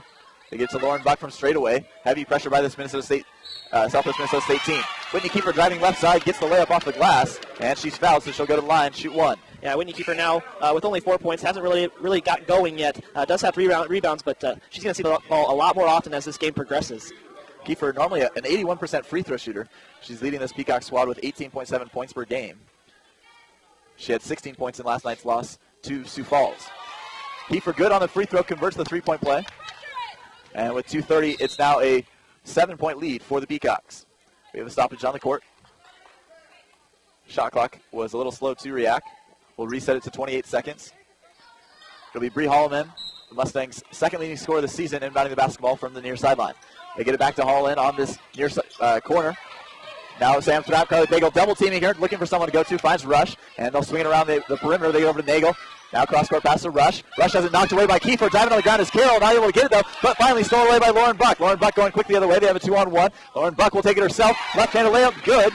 And it's now a 9-point lead for the Peacocks. Yeah, that was a 2-on-1 for Upper Iowa, Buck and Kiefer. Buck saw that Whitney wasn't open and then took it herself just like she was supposed to. Easy 2 points for the Peacocks. 1:53 remaining here in the first half. 9-point lead, 35-26 for the Peacocks. The Mustangs will inbound the basketball from the sideline after it was knocked out of bounds by the Peacocks. It'll be number 23, Rolling, getting it inbound to Rush. Now over to Satoff. They'll find Rolling again. Rolling will pull up from three, and Rolling connects on her second three of the game. Upper Iowa's defensive rotation wasn't really there. They need to get out on perimeter shots like that and get a hand in the face of the shooters. Sam Thrapp bringing it up for UIU. It's 35-29, 6-point lead for the Peacocks. Thrapp has it on the left wing, guarded by Rush. Looking inside for Pagel, gets it to her now on the left block. Double team coming, no good. Carly Pagel splits it and gets the layup. Yeah, good strength there from Pagel. Got the double team, but was able to split it and get an easy layup there for the Peacocks. Rush and Sadoff bring it up for the Mustangs, guarded by Lindsey Carroll. The Sadoff on the near sideline. Now they go to the corner. That's number 23, Rolling. Rolling driving inside. Rolling trying to get back-to-back buckets, no good. And it'll go out of bounds off the Mustangs. Coach Carol Russell in her third season at the helm of Upper Iowa, calling that it should have been a turnover on the Mustangs. Looked like Rolling might have stepped on the sideline. No call, though, coming from the refs. We're just a minute and 2 seconds away from halftime. At halftime, we'll have the Peacock halftime interview. And don't forget, after the game, it'll be UIU men's basketball here on UpperIowaAthletics.com. Sam Thrapp bringing the basketball up for UIU. 19 seconds left on the shot clock. They find Lindsey Carroll on the left wing. Carroll pulls up from three, no good. But Lauren Buck nearly with an offensive rebound. Now Kiefer has it. Kiefer trying to get inside to Pagel, and Lindsey Carroll finally controls it. Dangerous pass to Sam Thrapp, though. And the Peacocks will reset, trying to get at least one last shot off before half. 19 seconds on the shot clock, 29 seconds on the game clock. Inside pass to Pagel from Thrapp, but she can't convert the layup, but she's fouled and will go to the line. Yeah, after that loose ball, it was crucial. They got the ball to Sam Thrapp. I looked at Coach Russell. She said, calm down. Sam Thrapp, the junior, good to see the ball in her hands when the offense needs resetting, just like it did there. Sam Thrapp nearly had another assist. She's already got 3 assists. She's averaging 4 per game. Carly Pagel at the free throw line missed her first 2 free throws, but good on that one. It's now 38-29. It's back to a 9-point lead for the Peacocks. Her second free throw is up and good. So 26.3 seconds left here in the first half. It's the Peacocks leading by 10. It'll be Hallman and Sadoff bringing the ball up for Southwest Minnesota State. They get it inside to Degler. Degler's blocked, and it'll go out of bounds. So it'll remain Mustang ball. 17.4 seconds remaining on the game clock. No shot clock for the Mustangs. Bree Hallman will inbound the basketball from her baseline. Gets it inside to Degler. Degler too strong off the glass. Hallman with the rebound, though, and she's fouled on the baseline. Should be a non-shooting foul. Actually, it will be a shooting foul. 1-1 Peacocks in the bonus. So Upper Iowa, they started off the game very hot, had a big advantage.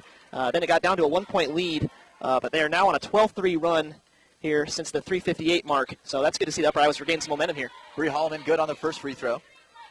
Hallman this season second on the team in scoring with 10.2 points per game, and she's a 54% free throw shooter. Hallman on her second free throw attempt, off the mark, too strong. Sam Thrapp comes down with the rebound. 11 seconds and counting here in the first half. Thrapp will bring it past half court for the Peacocks. 7 seconds and counting. Thrapp goes to the left wing, now kicks it back to Lindsey Carroll. Carroll has to shoot it. 2 seconds left in the shot clock, has her shot blocked and out of bounds. Carroll was driving right side of the lane and had her shot blocked out of bounds, and it's 1.4 seconds left on the game clock. Yeah, I think the coach down here for Southwest thought the ball went off Carroll and out of bounds, but Upper Iowa still has a chance to get a shot here. 1.4 seconds left. That's a very smart timeout. Oh, no. Switch possession. They're going to say it's Southwest ball. It'll be a turnover on the Peacocks down low, right on their own baseline. And it'll be a Hail Mary from Sadoff. Lauren Buck intercepts it, though, on the near sideline. So we'll go to halftime with the Peacocks leading 39-30. Peacocks had a 1-point lead last night, 30-29 over visiting Sioux Falls. They ended up losing that one by 2. So let's see if the Peacocks can keep this lead. You're listening to the Peacock Sports Network online exclusively at UpperIowaAthletics.com. Don't go anywhere. We'll be right back after a quick commercial break. See yourself at Upper Iowa University, where small class sizes and 8-week terms with 2-at-a-time courses will help you achieve your academic goals in less time and with less debt than many other schools. Schedule a campus visit today. Applications accepted anytime. No application fees ever for Fayette campus students. Details available at www.uiu.edu. Upper Iowa University. Quality education with a personal touch. See for yourself. Scott Pharmacy in Fayette invites you to stop in for all of your prescription and non-prescription pharmaceutical needs. Scott Pharmacy in Fayette is open weekdays 8:30 till 5:30 and Saturdays 8:30 till 12:30. For your convenience, Scott Pharmacy offers free mail-outs and competitive prices with the buying power of a value-right pharmacy. Scott Pharmacy, 238 South Main Street, Fayette. Call toll-free 800-246-0024. Scott Pharmacy, a proud sponsor of Upper Iowa University Academics and Athletics.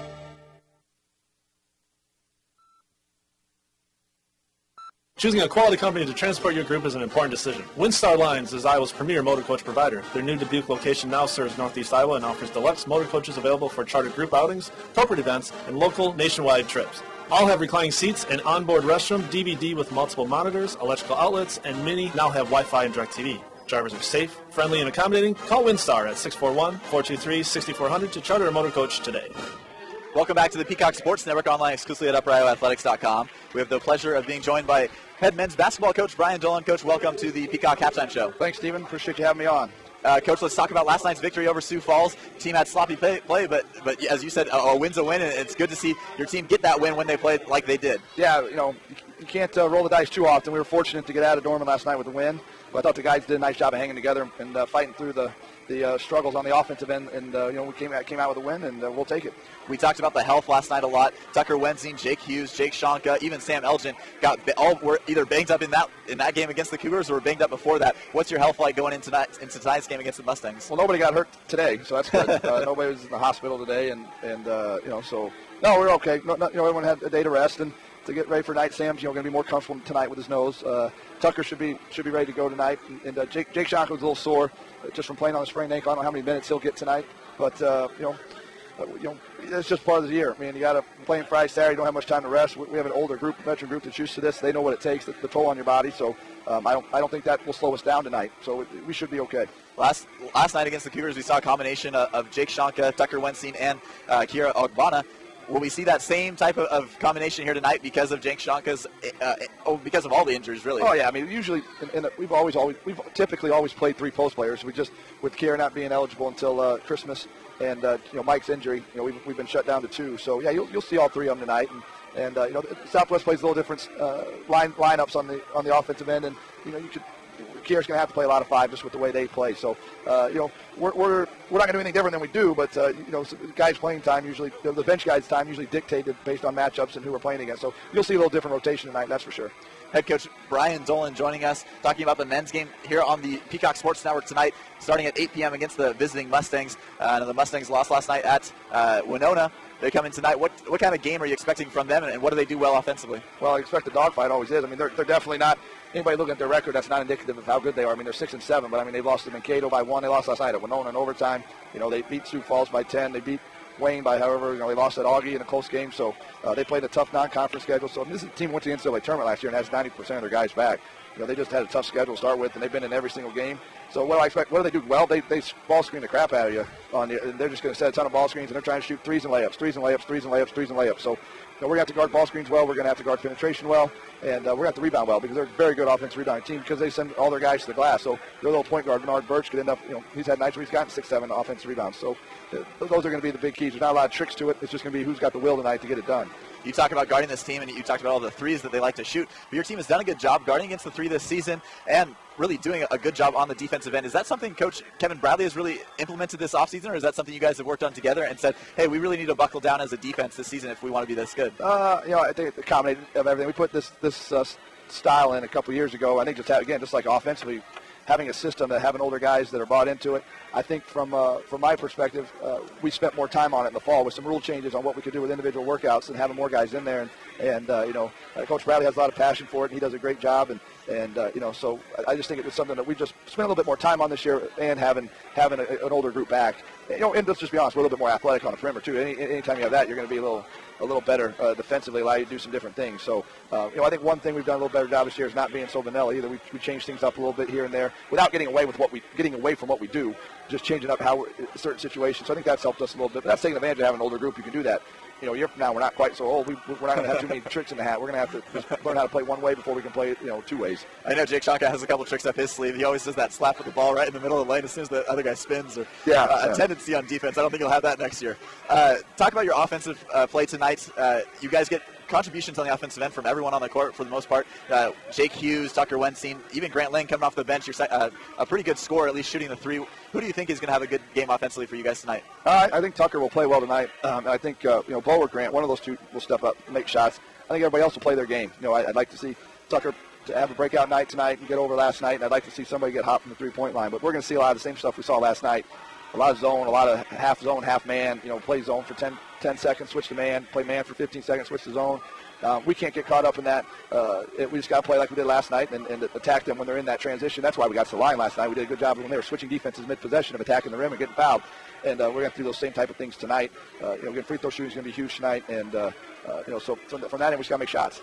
Tucker Wensing only had 3 points last night. You talked about him being a good offensive factor tonight, and as he is game in and game out. He's only 41 points away from the 1,000-point mark in his career. What does that say for you as a coach, and how proud are you of him? Oh, I'm very proud of him. If you guys knew when he got here, the things he was going through in his life with his family, and the kids really matured and grown up, and it's been a lot of fun. We were joking the other day that when the season's over, we're going to sit down and talk about everything we've been through together, and that was before all this stuff this week. So, it's just to see him happy. Just with, again, those things. I don't know how happy he was his freshman year, and to see him smile and to see him bounce back last night. I know it was a frustrating evening for him, but he's just a great kid, and I'm excited for him.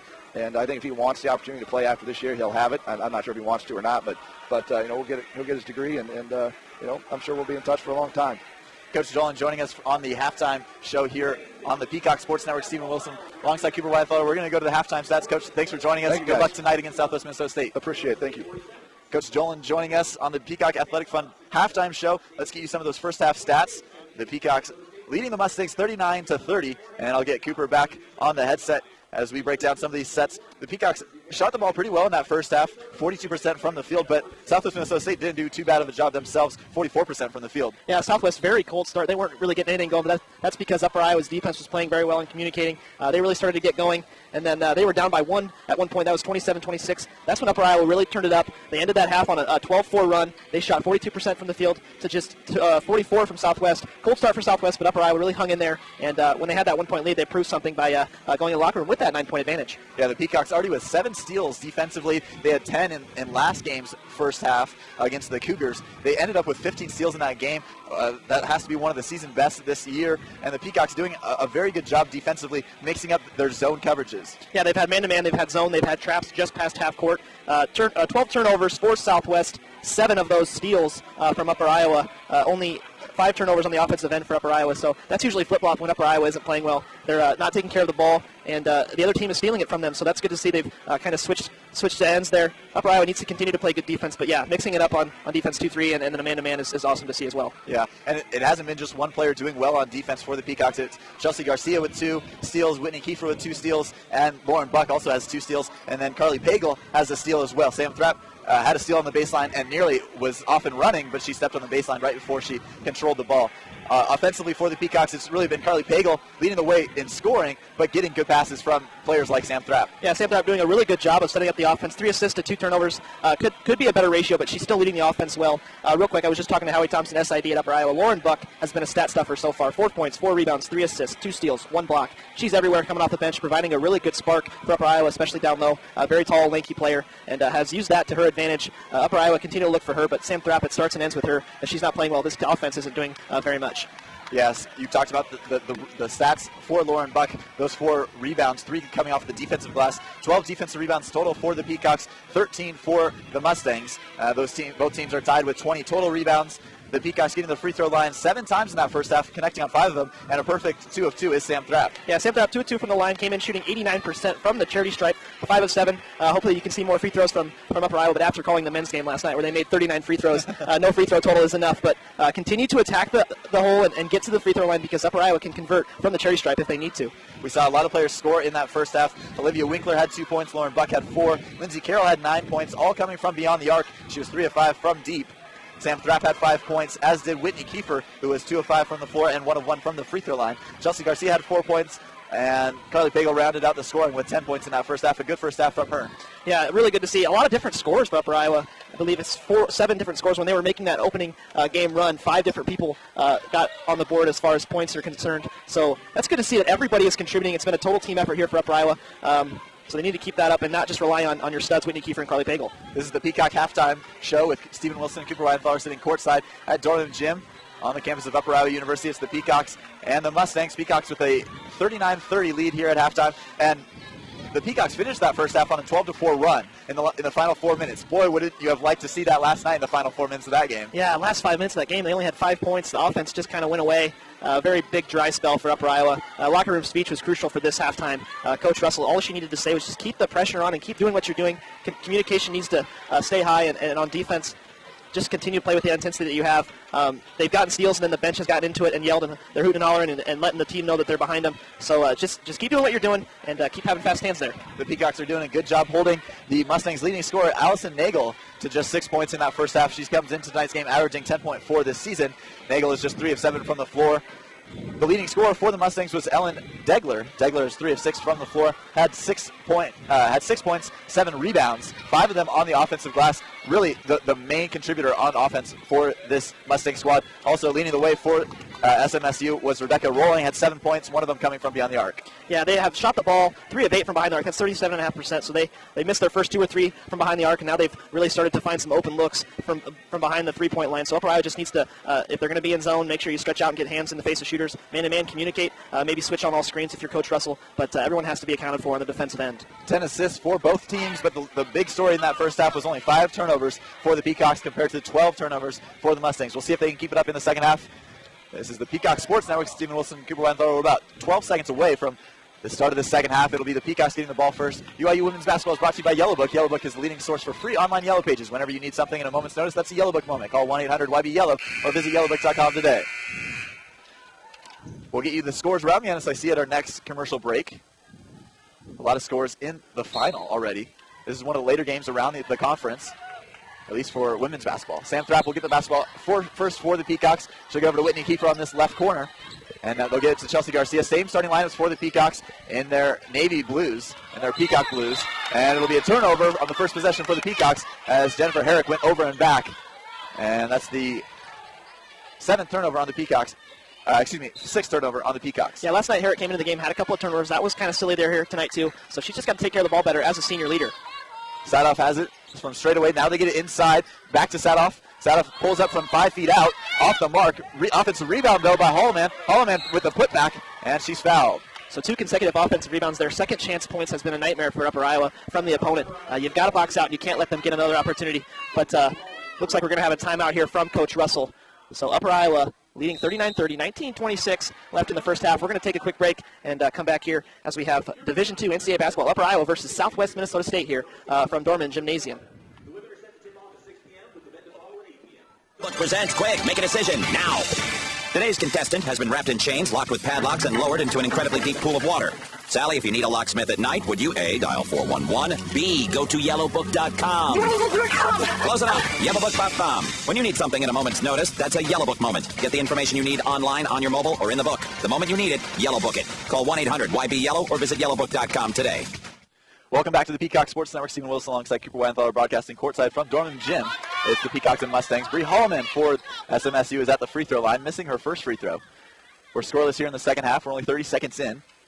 It's still a 9-point lead for the Peacocks, 39-30. Holloman no good on either free throw. She's now just 1 of 5 from the charity stripe in tonight's game. Sam Thrapp will bring the basketball past half court for the Peacocks, using a high screen from Chelsea Garcia, moving to her left. Now gives it back to Carly Pagel from straight away, looking inside for Garcia. Not able to get it to her, though. Jennifer Herrick now with the ball on the right wing. using the screen from Pagel, driving baseline. Herrick trying to go up. No good on the first layup. Offensive rebound though by Kiefer, and she gets the putback. Yeah, Whitney Kiefer only 5 points there in that first half. Upper Iowa needs to get her going on the offensive end. Sadoff bringing the ball up for the Mustangs, but turns it over. Pagel with the steal. That's the 8th steal for the Peacocks. Quick go-ahead pass on the outlet to Whitney Kiefer, and Whitney Kiefer scores down low. Yeah, defense to offense, that's where Whitney Kiefer is at her best. 4-point swing there for Upper Iowa. Holloman now with the ball right past her half-court line. Inside pass to Degler. Degler finds Nagel. Nagel on the baseline gets the layup off the glass. Yeah, weak side wasn't there. Down low defense, Upper Iowa needs to step it up on their post-game presence. It's now 43-32 with 18 minutes remaining. Sam Trapp has the basketball for UIU, and she'll set up the offense. Moving to her left, gives it up to Jennifer Herrick, guarded by Holloman. Now to Pagel from straight away.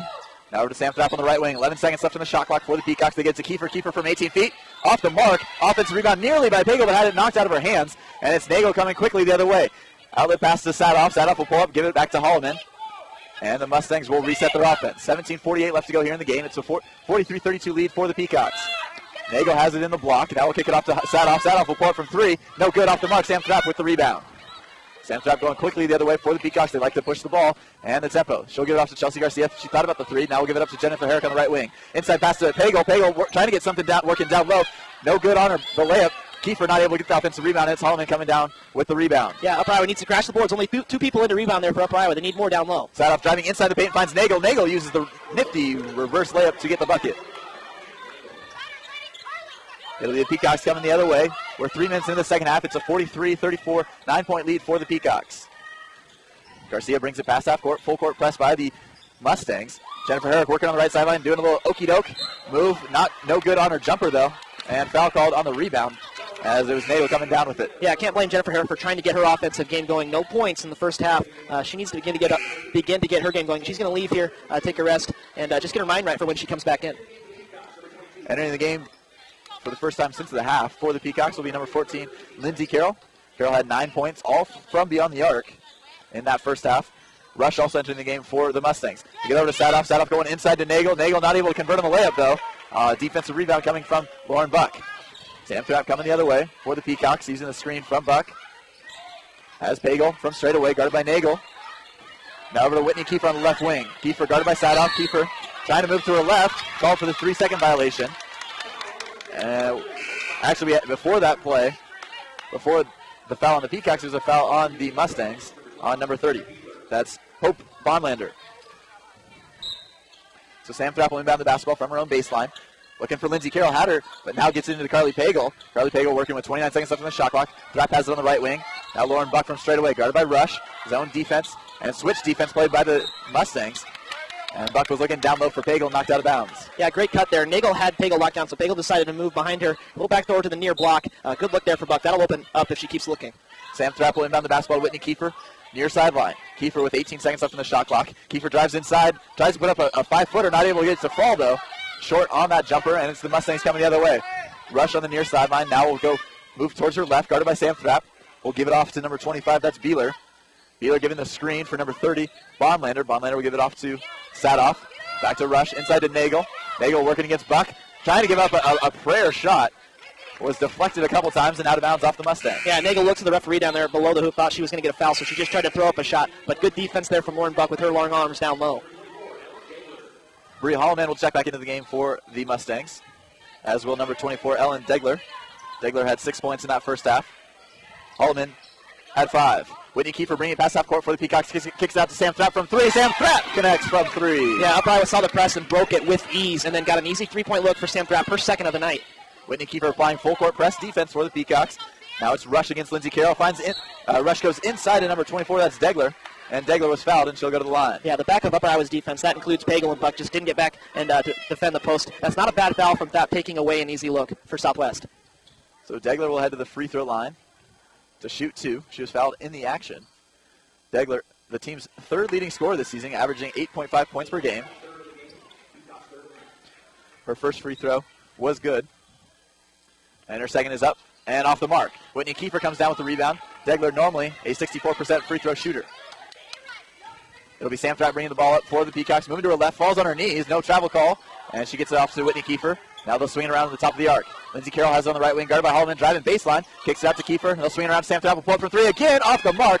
She did have a hot shooting hand. Offensive rebound, though, by Whitney Kiefer. Kiefer goes back up, gets the bucket and the foul. Yeah, great possession there from Upper Iowa. They got the ball swinging, got it moving. Great look for Sam Thrapp. That didn't go, but you're going to have Whitney Kiefer crashing the boards every single time, and she gets the putback to go, going for a three-point play here. Whitney Kiefer doing all she can to keep this lead for the Peacocks. As she goes to the line, first free throw is good, and she converts on the three-point play. Kiefer averaging 18.7 points per game this season, leading the way for UIU. Rush will bring it up for the Mustangs. Gets it over to Holloman. Holloman guarded by Buck. Now they'll go baseline. Back to Holloman. Holloman will pull it from 18 feet, and Holloman connects. So a streaky shot by Holloman as the Mustangs try and climb back into this one. They're down by 11, 49-38, with 14 and a half minutes to play. Sam Thrapp bringing the ball up for the Peacocks. Gets it over to Kiefer on the left wing. Now back to Thrapp on the right wing. 11 seconds on the shot clock. Kiefer found down low. Too strong on the layup, and Lauren Buck is fouled on the offensive rebound. So Lauren Buck will head to the charity stripe to shoot two. Lauren Buck in the first half was 2 of 2 from the floor, had 4 rebounds. That's her second offensive rebound in tonight's game. She also has 3 assists and 2 steals. Yeah, Lauren Buck can take a variety of shots. She can go inside. A very tall player, can also shoot the three. Good to see her contributing offensively tonight for Upper Iowa. No good on the first free throw. Buck, normally a 76% free throw shooter, averaging 3 rebounds a game. And she does have 7 blocks. That's tied for the lead on the team this season. Lauren Buck has that taped up right wrist, kind of to keep it from extending a little bit too far. Lauren Buck good on the second free throw. 14:09 remaining. It's now a 12-point lead for the Peacocks. Holloman will bring it past half court for the Mustangs. 25 seconds on the shot clock. Gets it over to Nagel on the right wing. Cross-court pass, dangerous, all the way over to number 25. That's Beeler. Beeler will give it up to Holloman. Now trying to control possession is Beeler, and she's fouled on the far sideline. Yeah, 3 times there. Upper Iowa had their hand on the ball. Their defense is absolutely everywhere right now, getting in the passing lane. They need to keep that up. The steals will come if they keep the intensity up. It'll be Michaela Sadoff inbounding the basketball from her far sideline. Gets it into Beeler. Beeler takes the 3. No good.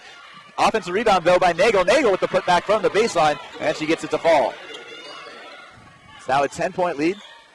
Peacocks have had a 12-point lead 2 different times in tonight's game. They had a 12-point lead with 10 minutes remaining in that first half, and they had a 9-point lead at the break. Sam Thrapp has it on the left wing. Guarded by Beeler. Gets it over to Whitney Kiefer in the left corner. 10 seconds left on the shot clock. Garcia has it at the block. Now gives it up to Olivia Meyer. Olivia Meyer driving inside, loses the handle. Kiefer there, no good on the shot. As the Mustangs coming the other way with Sadoff. Sadoff guarded by Sam Thrapp. Now driving baseline. Kicks it to the baseline, the other side of the baseline, but traveling first was Nagel. Another turnover on the Mustangs. They had 12 at the half. Lauren Buck will inbound the basketball from her baseline with 13 minutes remaining here in the game. Olivia Meyer with the basketball in her backcourt. Now we'll give it up to Chelsea Garcia. Garcia will bring it past half court. Whitney Kiefer has it on the left wing. Now back to Sam Thrapp. Now over to Chelsea Garcia. She'll pull up for a 3 from the right wing. No good. And offensive foul called on Olivia Meyer as she was trying to go for that rebound. Yeah, Olivia Meyer in that first half, 0 points and only 2 minutes of action. She's really trying to find her stride and get her game going. Sometimes plays a little timid. Only a sophomore, so let's see if she can try to contribute for this team. It'll be Sadoff bringing the ball up for the Mustangs past half court, guarded by Sam Thrapp from straight away. Gives it up to Holloman. Now to Degler. Degler finds Nagel. Nagel driving, fakes the 3, uses the left hand. No good, too strong off the layup. Looked like she may have taken 1 too many steps. No travel call, though, but she misses it either way. Lauren Buck had the rebound. That'll be her 7th of the game. Buck playing very well in relief of Carly Pagel. Buck now down low on the left block, gets the left-hander to fall as she gets the roll inside the hoop. So it's now, again, it's a 12-point lead for the Peacocks, 52-40, with 12 minutes remaining here in the game. Sadoff finds Nagel in the corner, double team, gets it inside to Degler. Degler will pull up from 5 feet out, and Degler has another bucket. Yeah, Degler had 6 points in the first half. Upper Iowa hasn't had an answer for her down low. They need to have a better post defense if they're going to stop Degler. Sam Thrapp will bring it past half court for the Peacocks. 21 seconds remaining on the shot clock. Full court press played by the Mustangs. Sam Thrapp using a couple screens inside. Now they'll get to Buck on the baseline. They had a good-looking play, but not able to connect. Buck will take an 18-footer from the baseline, not able to connect, but Whitney Kiefer there for the offensive rebound, and she's fouled. Yeah, Whitney Kiefer, yet another offensive rebound. She attacks the glass so well, and very strong inside, strong upper body. So she'll go to line for 2. Whitney Kiefer being very assertive here in the second half. It's a 10-point lead for the Peacocks. Whitney Kiefer at the line to try and extend it to maybe 12. First free throw is up and good. Kiefer, as we've mentioned, 81% free throw shooter. Missed only 1 last night. Took a total of 4. And she had a team-high 16 points. Kiefer good on both free throws. And again, it's a 54-42 12-point lead for the Peacocks with 11.5 minutes remaining. Sadoff gives it up to Holloman. Holloman double teamed. Gets it out to Sadoff again on the right wing. Sadoff trying to find someone to go to. Gets it up to Nagel, guarded by Kiefer, driving inside. Now we'll kick it out to number 30, Baumlander. Baumlander from 3, and she connects from the corner. So Upper Iowa's lead now at just 9. They've got full court pressure on Upper Iowa. Let's see how they handle this, especially with Sam Thrapp at the point guard position. Sam Thrapp bringing it past half court for the Peacocks. 10:50 and counting here in this game. Peacocks looking for their first NSIC victory. They have a 9-point lead, as Kiefer takes a 3. Had it partially blocked. Olivia Meyer, though, with the rebound. The left-hander tries to go inside and gets the left-handed layup off the glass. Yeah, great possession there from Upper Iowa. They need to keep the pressure on offensively and hopefully get the transition game going as well against pressure. Degler has it. Now goes inside to Nagel inside the paint. Thought about taking the jumper. Now will drive inside. Partially blocked by Buck. And Buck will be awarded with another block this season. Cross-court pass from the Peacocks. They get it to Kiefer in the corner. Another cross-court pass. They get it over to Sam Thrapp. Thrapp driving inside, and she's fouled. So Sam Thrapp, as we talked about in the pregame, driving to the hoop and getting those fouls called against the other team. Yeah, her game has really gotten going in these past few games. A junior from DMAC transferred in, has been a really good leader for Upper Iowa on the offensive end this year. DMAC is Des Moines Area Community College, where she spent 2 years. Had many accomplishments and awards there as the point guard. I think she's finally starting to feel her rhythm in this Peacock squad as she sinks the first of 2 free throws. It's 57-45 with 10 minutes remaining here in the game. Sam Thrapp with a chance to put her team up 58-45, and she does. Good on both free throws. Thrapp an 89% free throw shooter. Holloman will bring it up for the Mustangs. 10 minutes remaining. Mustangs needing a big run to kind of get back into this game. Sadoff double team, now finds Nagel on the baseline. Nagel will pull it from 8 feet out, and she gets the bucket off the glass. So Upper Iowa's lead now at 11, and that's because they've only had 1 turnover in the first 10 minutes of the second half. They're taking care of the ball on the offensive end. Need to continue to do so if they want to close this game out. Peacocks only 6 total turnovers in this game, playing very well offensively, passing the ball very well. Chelsea Garcia has it from straight away. Now we'll give it up to Olivia Meyer, back to Lauren Buck. Lauren Buck driving left side, tries to throw up a shot, and it'll go out of bounds off the Mustangs. Last touch by Ellen Degler. So Lauren Buck has gotten a lot of minutes of action here in this game, had 15 minutes in that first half, and contributed to a very strong game for the Peacocks. Yeah, now 22 minutes, 7.7 rebounds, playing very well. Kind of a sloppy possession there. She was trying to get a shot up. You can't blame her. Thought she was getting fouled, but Upper Iowa is going to maintain possession. Sam Thrapp also having another good game for the Peacocks, 10 points on just 2 of 7 shooting. Yeah, 10 points, has 2 rebounds. Also, a few assists, so she's still doing her job on the offensive end and leading this offense. It's good to see from the junior. We're going to take a quick commercial break. When we come back, it's the Peacock Sports Network. 9:25 remaining here in this game. Peacocks with a 58-47 lead. Yellow Book presents Quick, make a decision now. Today's contestant has been wrapped in chains, locked with padlocks, and lowered into an incredibly deep pool of water. Sally, if you need a locksmith at night, would you A, dial 411, B, go to yellowbook.com. Yellowbook.com. Close enough. Yellowbook.com. When you need something at a moment's notice, that's a Yellow Book moment. Get the information you need online, on your mobile, or in the book. The moment you need it, Yellow Book it. Call 1-800-YB-YELLOW or visit yellowbook.com today. Welcome back to the Peacock Sports Network.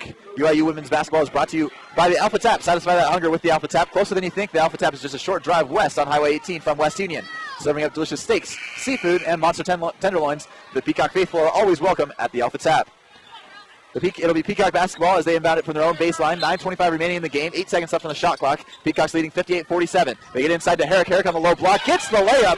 Somehow managed to put that up and got help off the glass. Yeah, Herrick hasn't made a 3, so they tried to set up a play for her high percentage to get her confidence up. Maybe that'll do so. It's now a 13-point lead for the Peacocks. 9 minutes remaining. Degler answered quickly, though, for the Mustangs. She drove left side of the lane. Gets the layup. And Degler having a good game for the Mustangs. Now has 9 points on 4 of 8 shooting. Herrick has it for the Peacocks, filling out in at point guard for the Peacocks. Gets over to Olivia Meyer on the left wing, guarded by Degler. Now controls her dribble, gives it up to Chelsea Garcia. Garcia gives it up to Thrapp. Thrapp from straight away, guarded by Holloman. Uses the screen from Garcia. 2 seconds left on the shot clock. Thrapp has to do something. Gets off the last second shot, but no good. Nagel with the rebound for the Mustangs. Holloman coming back the other way. Guarded by Sam Thrapp. 23 seconds on their shot clock. 8:22 remaining here in the game. Peacocks with an 11-point lead, 60-49. Holloman driving right side, guarded by Sam Thrapp and fouled by Sam Thrapp. Yeah, Thrapp guarding Holloman here on the near wing. Realized she was going to get beat. I think that's because she reached in and got called for the foul there on the near wing. Whitney Kiefer leading the way for the Peacocks. Has 8 rebounds, 4 assists, 3 steals, and 14 points. Kiefer also holding onto the ball well tonight, only 1 turnover. Peacocks have just 6 in tonight's game. 8 minutes remaining here in the game. 11-point lead for the Peacocks. Sadoff looking for someone to go to. And the Mustangs will turn it over. She was looking for number 23. That's Rawling on the far sideline. Turnover number 15 for Southwest to only 6 for Upper Iowa. So Upper Iowa's defense has kept its intensity up here in the second half. It's the 13th game Whitney Kiefer has scored in double digits this season. She's only been held to single-digit points once. She had 6 against Winona State back on December 1st. Carly Pagel gets it inside the paint, goes up with the right hander, too short, gets her own rebound with the putback, and she's fouled. So Pagel will go to the line for the 2+1. Yeah, Carly Pagel now with 12 points. Upper Iowa has 3 people in double figures with a possible 2 more that could get there. Lindsey Carroll with 9 and Lauren Buck with 7. Everybody is scoring. Usually it's just Whitney Kiefer that gets double figures, sometimes Pagel, but everybody's contributing for Upper Iowa tonight. It's now 62-49. Carly Pagel with the chance to put them ahead by 14 points. Her free throw is up and good. And it's now a 14-point lead, the largest of the game. 7.5 minutes remaining. Stephen Wilson alongside Cooper Widenthaler broadcasting courtside from Dorman Gym. Mustangs go inside to Degler, and Degler will be fouled. Foul called looks to be on Chelsea Garcia, and it is. So that's the 17th foul on the Peacocks, and the 4th on Chelsea Garcia, so she's in dangerous territory with 7:28 remaining. Yeah, it always seems like Chelsea Garcia is in foul trouble, but she's so crucial off the bench. Plays good defense, very physical inside presence. She leads the game for Winkler. Winkler needs to provide a spark here. Chelsea Garcia will be missed when she's on the bench. Olivia Winkler started a bunch of games at the start of the season, 9 of them actually to be specific. 9 of 13 games she started before moving to the bench. Go-ahead pass on the outlet after the missed free throw to Lindsey Carroll, but she'll hold up smartly, and the Peacocks will waste a little bit more of this clock as they try and get their first NSIC victory. Carroll has it on the right wing, guarded by number 23, that's Rawling. And we have a foul away from the ball.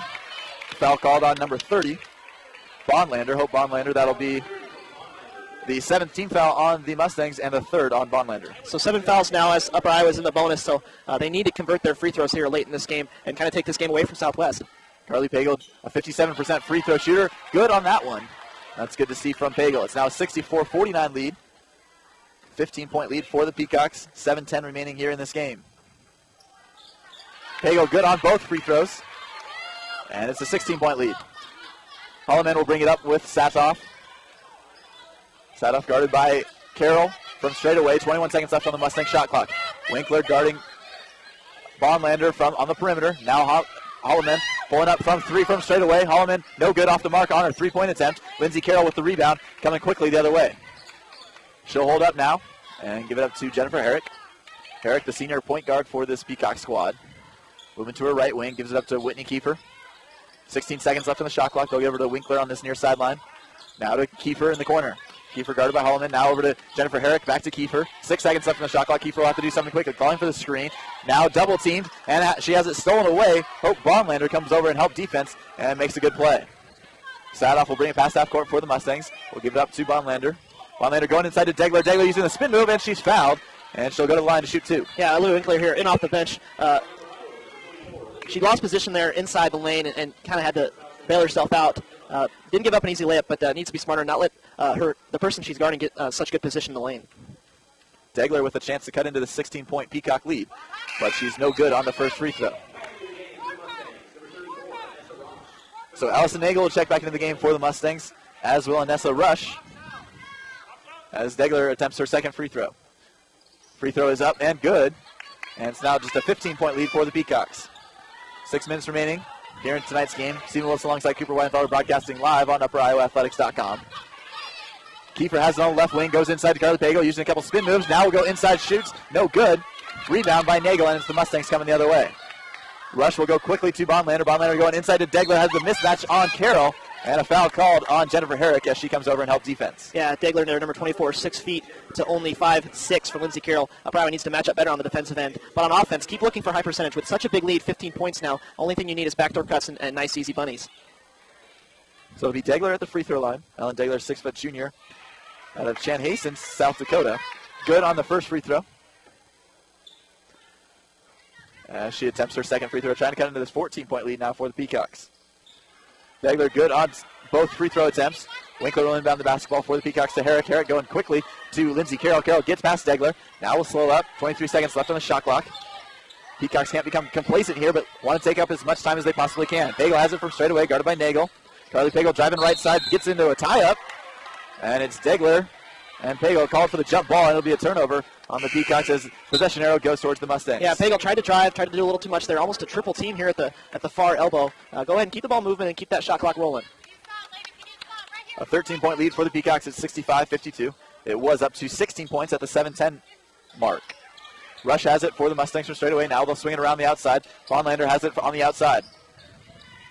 Now they go inside to Degler. Degler working against Winkler, uses the spin move. Turnaround jumper, no good. Offensive rebound, though, by Nagel. Kick out to Holloman. Holloman from three, no good. Another offensive rebound nearly, but Herrick pulls it away from her. And it's Herrick coming quickly the other way to Kiefer. Kiefer driving inside the paint, using the right hand as she's fouled. And she'll go to the free throw line. Yeah, she got the ball in transition, did Kiefer, and split some defenders. Very good ball handling. Transition again, Whitney Kiefer. That's where she thrives and continues to do so in this game. Whitney Kiefer right on track for her season numbers. She has 8 rebounds, averaging 7 a game, 4 assists, averaging just 1.6 a game, so she's passing the ball very well. She also has 3 steals in tonight's game. She has a total of 44 to lead the Peacocks this season. Her first free throw is up and good. It's now 66-52. Athletics. Welcome back to the Peacock Sports Network. UIU women's basketball, they have a lead of 15 points with just 4:42 remaining. It's the Peacocks and the Mustangs. It's 67-52. The Peacocks lead here at Dorman Gym. Stephen Wilson alongside Cooper Widenthaler. UIU women's basketball is brought to you by WinStar Lines and Coke Zero. Coke Zero, real Coke taste and 0 calories. And WinStar Lines, the official charter bus for Peacock Athletics.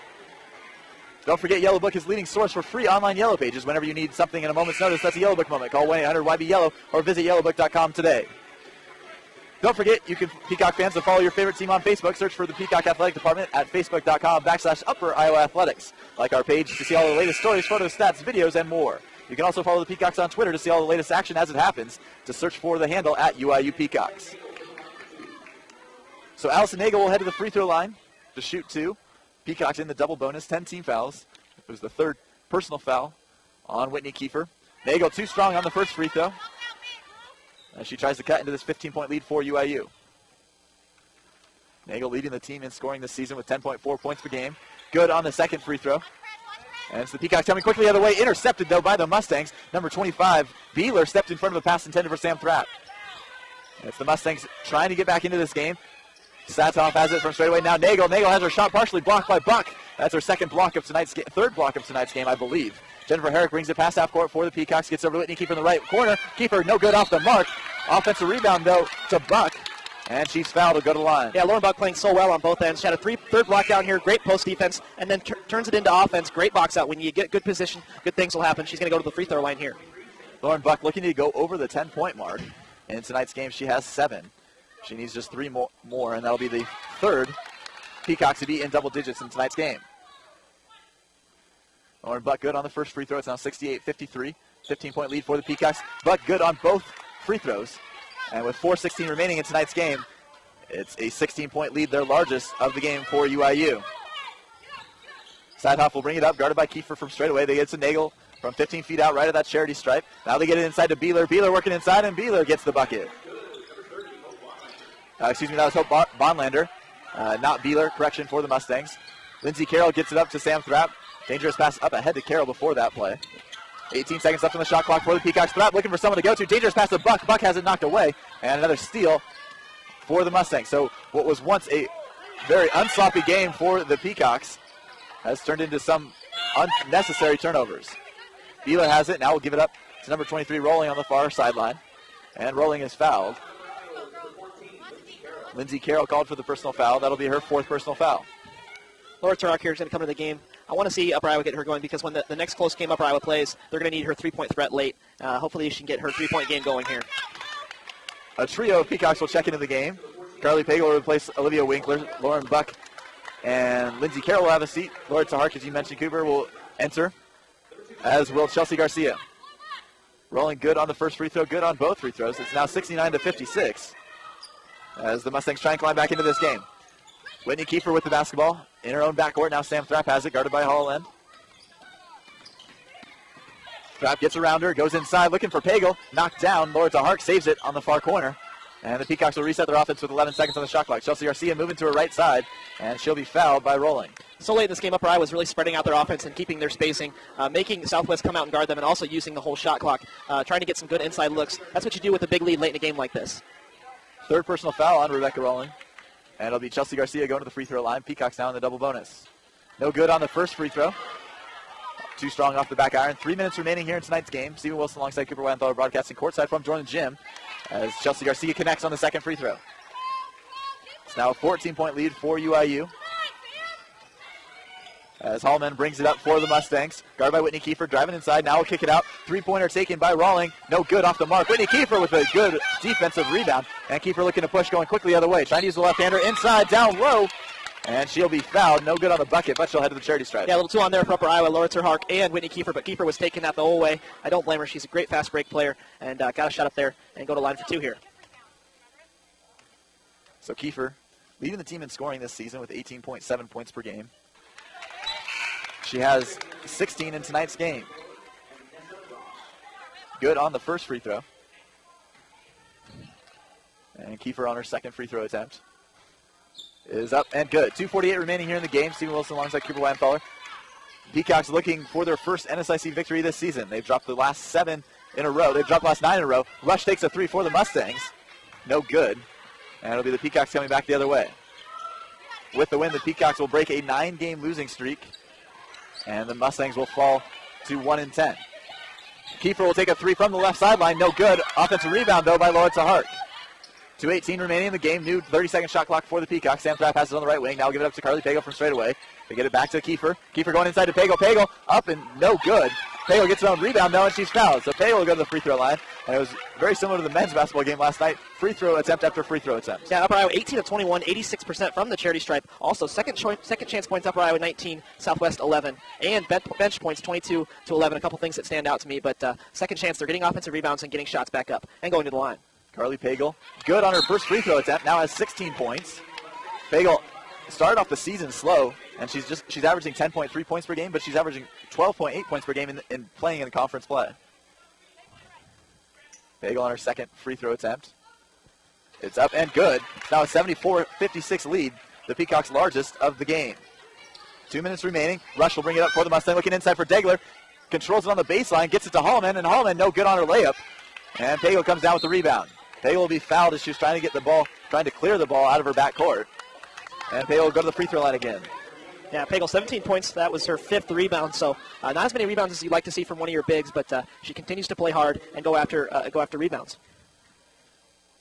Pagel at the free throw line, shooting 2. First is up and good.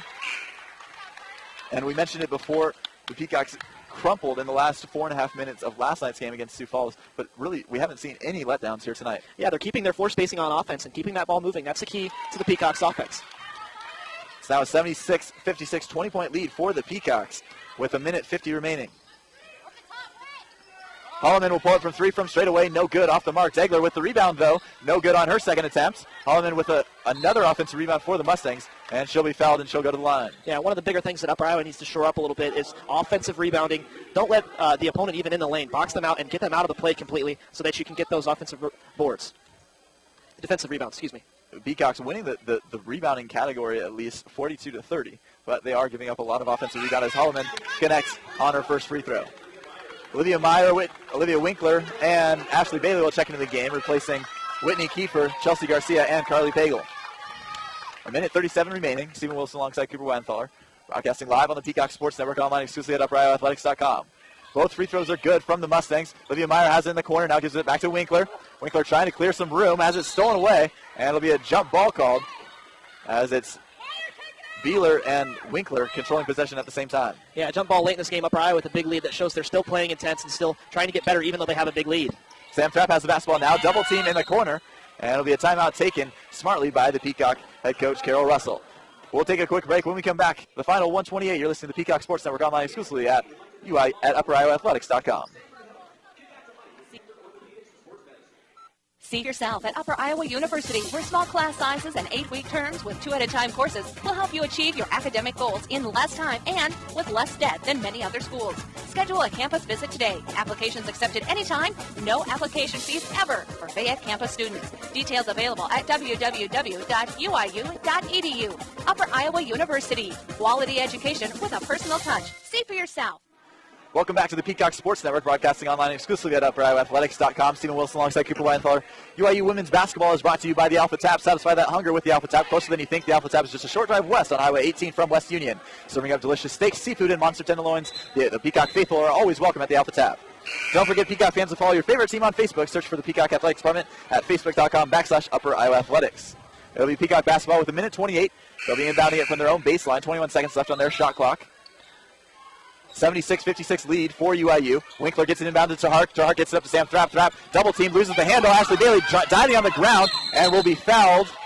No, the timeout taken first. No foul call. You either think it's a turnover or a foul. Yeah, Upper Iowa, 18-point lead, still getting on the floor, calling timeouts when they get the ball back. It's awesome. They're playing this to the final buzzer, and that's great to see from a team that's looking for its first conference win. Yeah, 18-point leads late in the game. You usually don't see that from the Peacocks. Yeah, they're still getting after loose balls and still hustling, playing defense with intensity, and then on offense, they're keeping their spacing. They're really finishing this game the way they should have last night. Yeah, you can tell from the opening tip, though, they took a 20-8 lead, and they were fired up when they came to the bench for that first timeout the Mustangs took. They really wanted to win this game from the onset. Yeah, when a timeout was called, they came over with smiles, and they were ready to hear what Coach Carol Russell had to say, how they could make themselves better, and then they were really cheering each other on and hustling and playing well. Hopefully this leads to bigger and better things for Upper Iowa. Not the greatest team in Southwest, but any win is a good one, especially for this Upper Iowa squad. This would be the most wins under Coach Carroll in a season if they get this one here tonight. 76-58, a minute 22 remaining. Sam Thrapp inbounds the basketball for the Peacocks to Olivia Meyer. Thrapp has it from straight away, now drives inside, gets it to Ashley Bailey. Back to Thrapp. Thrapp will pull it for 3 with 7 seconds on the shot clock, and she's got it. So a three-pointer from Sam Thrapp. It's now a 21-point lead for the Peacocks with a minute remaining. Holloman trying to answer, drives inside and is fouled. And she'll go to the free throw line. Coach Carol Russell yelling to her team to quit fouling. Stop giving them easy buckets. Yeah, just a minute left, so you don't want the other team just to continue to line, really drag the game out. Upper Iowa just trying to finish this thing right now. But yeah, 21-point advantage. Another three-pointer from Sam Thrapp, so she's scoring as well as distributing the ball on offense. She now has 10 points on the night. Great to see her in double figures. Holloman good on her first free throw from the charity stripe. She now has 10 points. 3-11 shooting for her, 2 assists and 7 rebounds. And no good on the second free throw. Sam Thrapp with a big rebound. So Sam Thrapp playing well in the last 10 seconds. She got a big 3, extending this Peacock lead to 21. It's now back to 20 after 1 of 2 free throws from Holloman. And Sam Thrapp will go to the charity stripe looking to improve on her 10 points. So Upper Iowa now 20 points off turnovers, 21-13 second chance, and 22-11 in bench points. Just about every statistical category Upper Iowa has looked better, and they've shown that, especially on offense, by keeping the ball moving and keeping their offense the way Coach Carol Russell wants it be run. Thrapp misses both of them, and it's Holloman with the rebound coming the other way quickly. She'll hand it off to her three-point specialist from the left wing. That was DeRider. DeRider no good, and it'll be Peacock basketball as that ball sails out of bounds. Lindsey Carroll will check back into the game for the Peacocks, playing with 4 fouls. Sam Thrapp will have a breather. Much needed. Thrapp 3 of 9 from the floor tonight. 10 points, 4 assists, and 3 rebounds. Winkler gets it inbounded for the Peacocks. 48 seconds remaining. They'll get it inside to Bailey. Bailey hasn't knocked away, but Olivia Meyer there to clean it up. 23 seconds on the shot clock for the Peacocks. UIU and Meyer trying to bring it past half court. They get it back to Lindsey Carroll. Nearly going to get a penalty here, but they finally get it past half court, and Carroll's finally fouled on the far sideline. Yeah, good poise there from Olivia Meyer. A couple traps that she faced, but she dribbled out of them and kept the ball moving. That's the key when you break the press. The ball should never stop. Lindsey Carroll, 5'6" sophomore guard out of Roscoe, Illinois, will head to the charity stripe.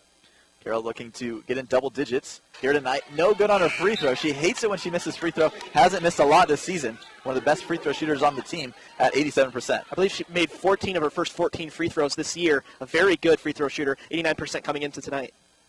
Carroll at the line. Her second attempt is up and good, and she's the 4th Peacock to score in double figures tonight. Rush will bring it up for the Mustangs. 25 seconds on their shot clock, 26 on the game clock. Three-pointer taken by number 25, Beeler. No good off the mark. Carroll with a good rebound.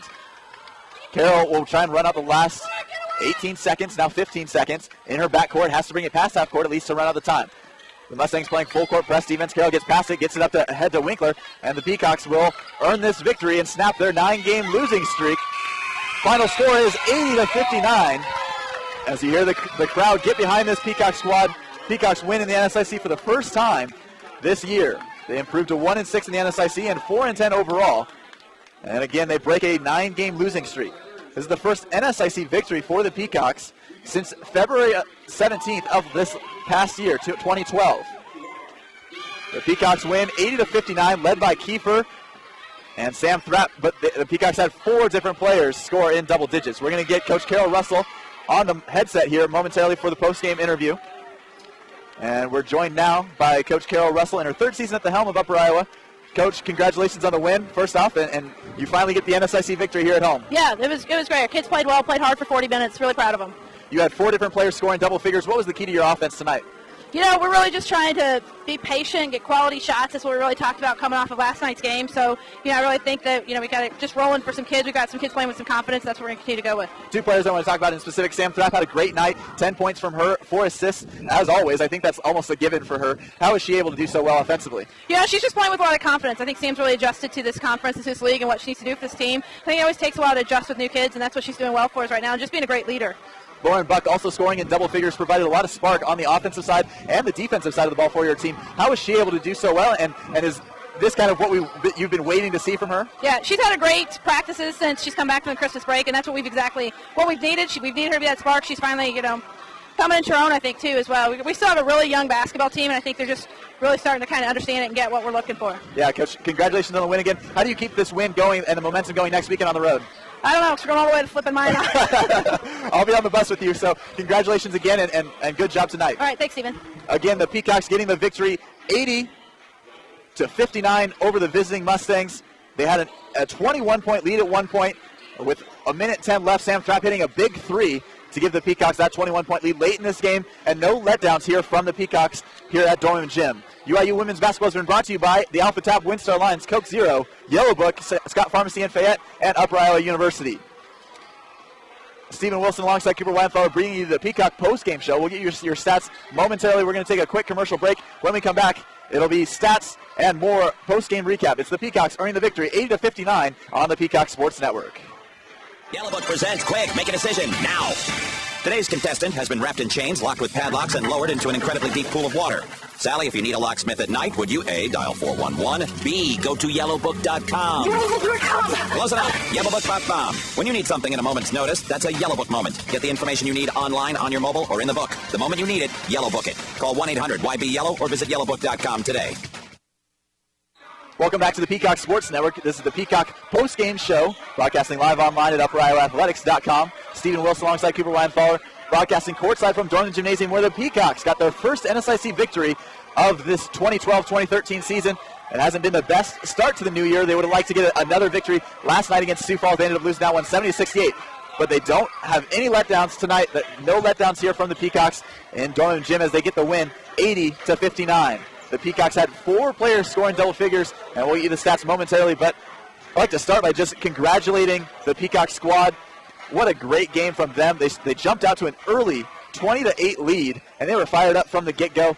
They played with a lot of intensity, a lot of pressure, and it led to some fast break opportunities for the Peacocks going the other way. Don't forget, Peacock fans, to follow your favorite team on Facebook. Search for the Peacock Athletics Department at facebook.com/Upper Iowa Athletics.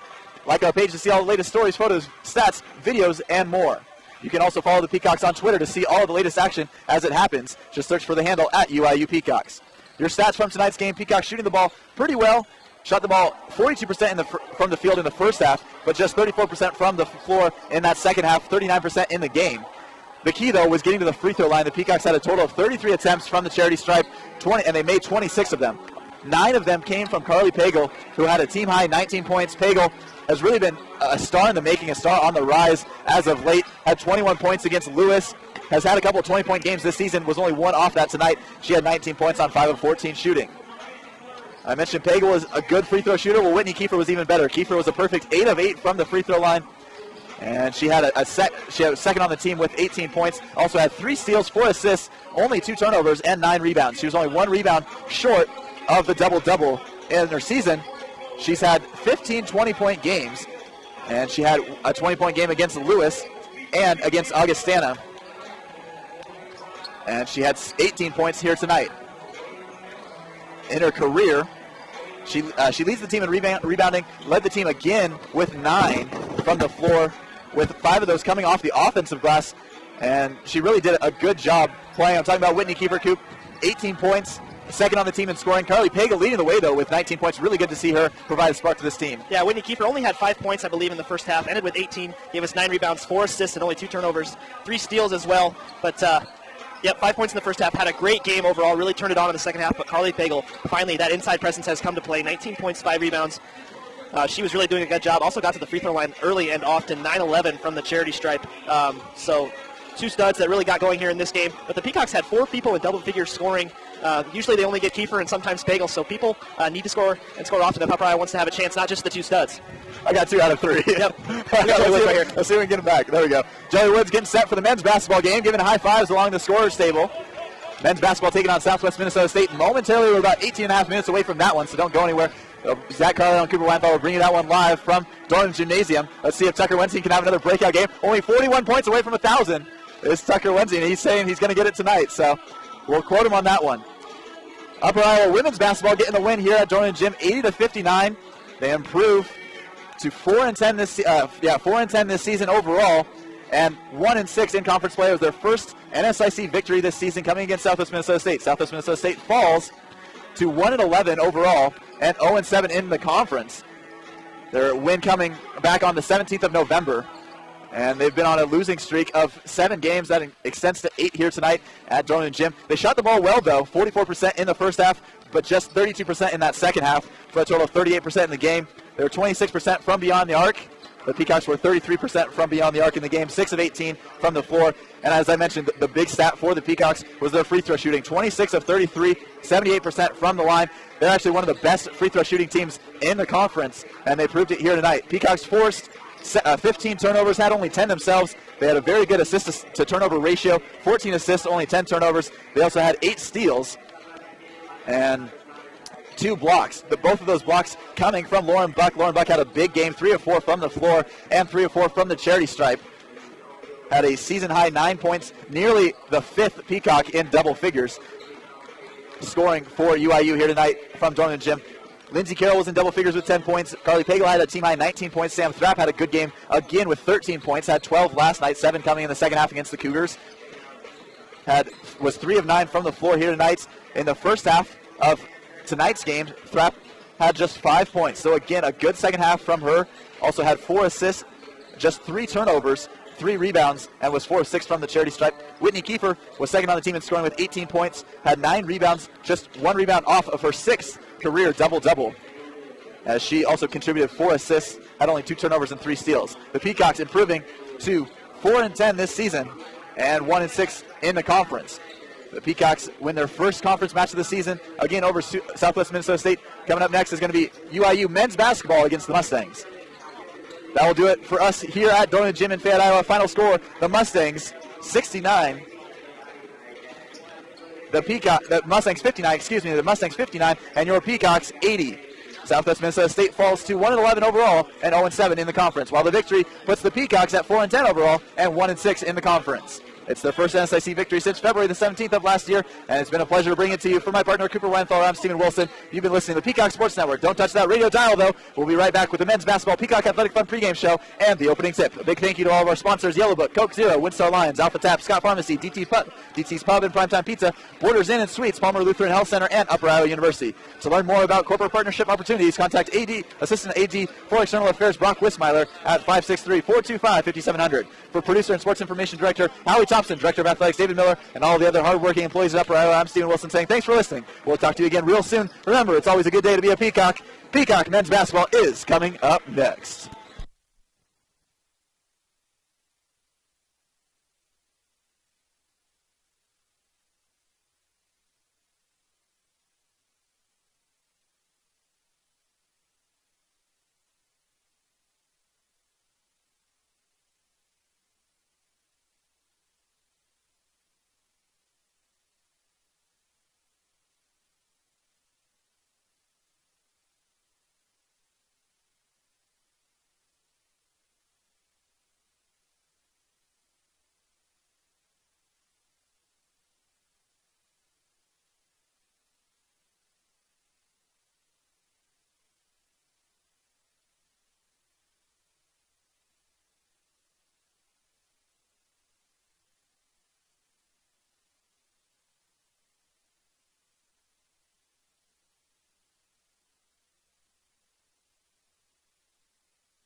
code has been accepted. Your broadcast will begin in 5 seconds.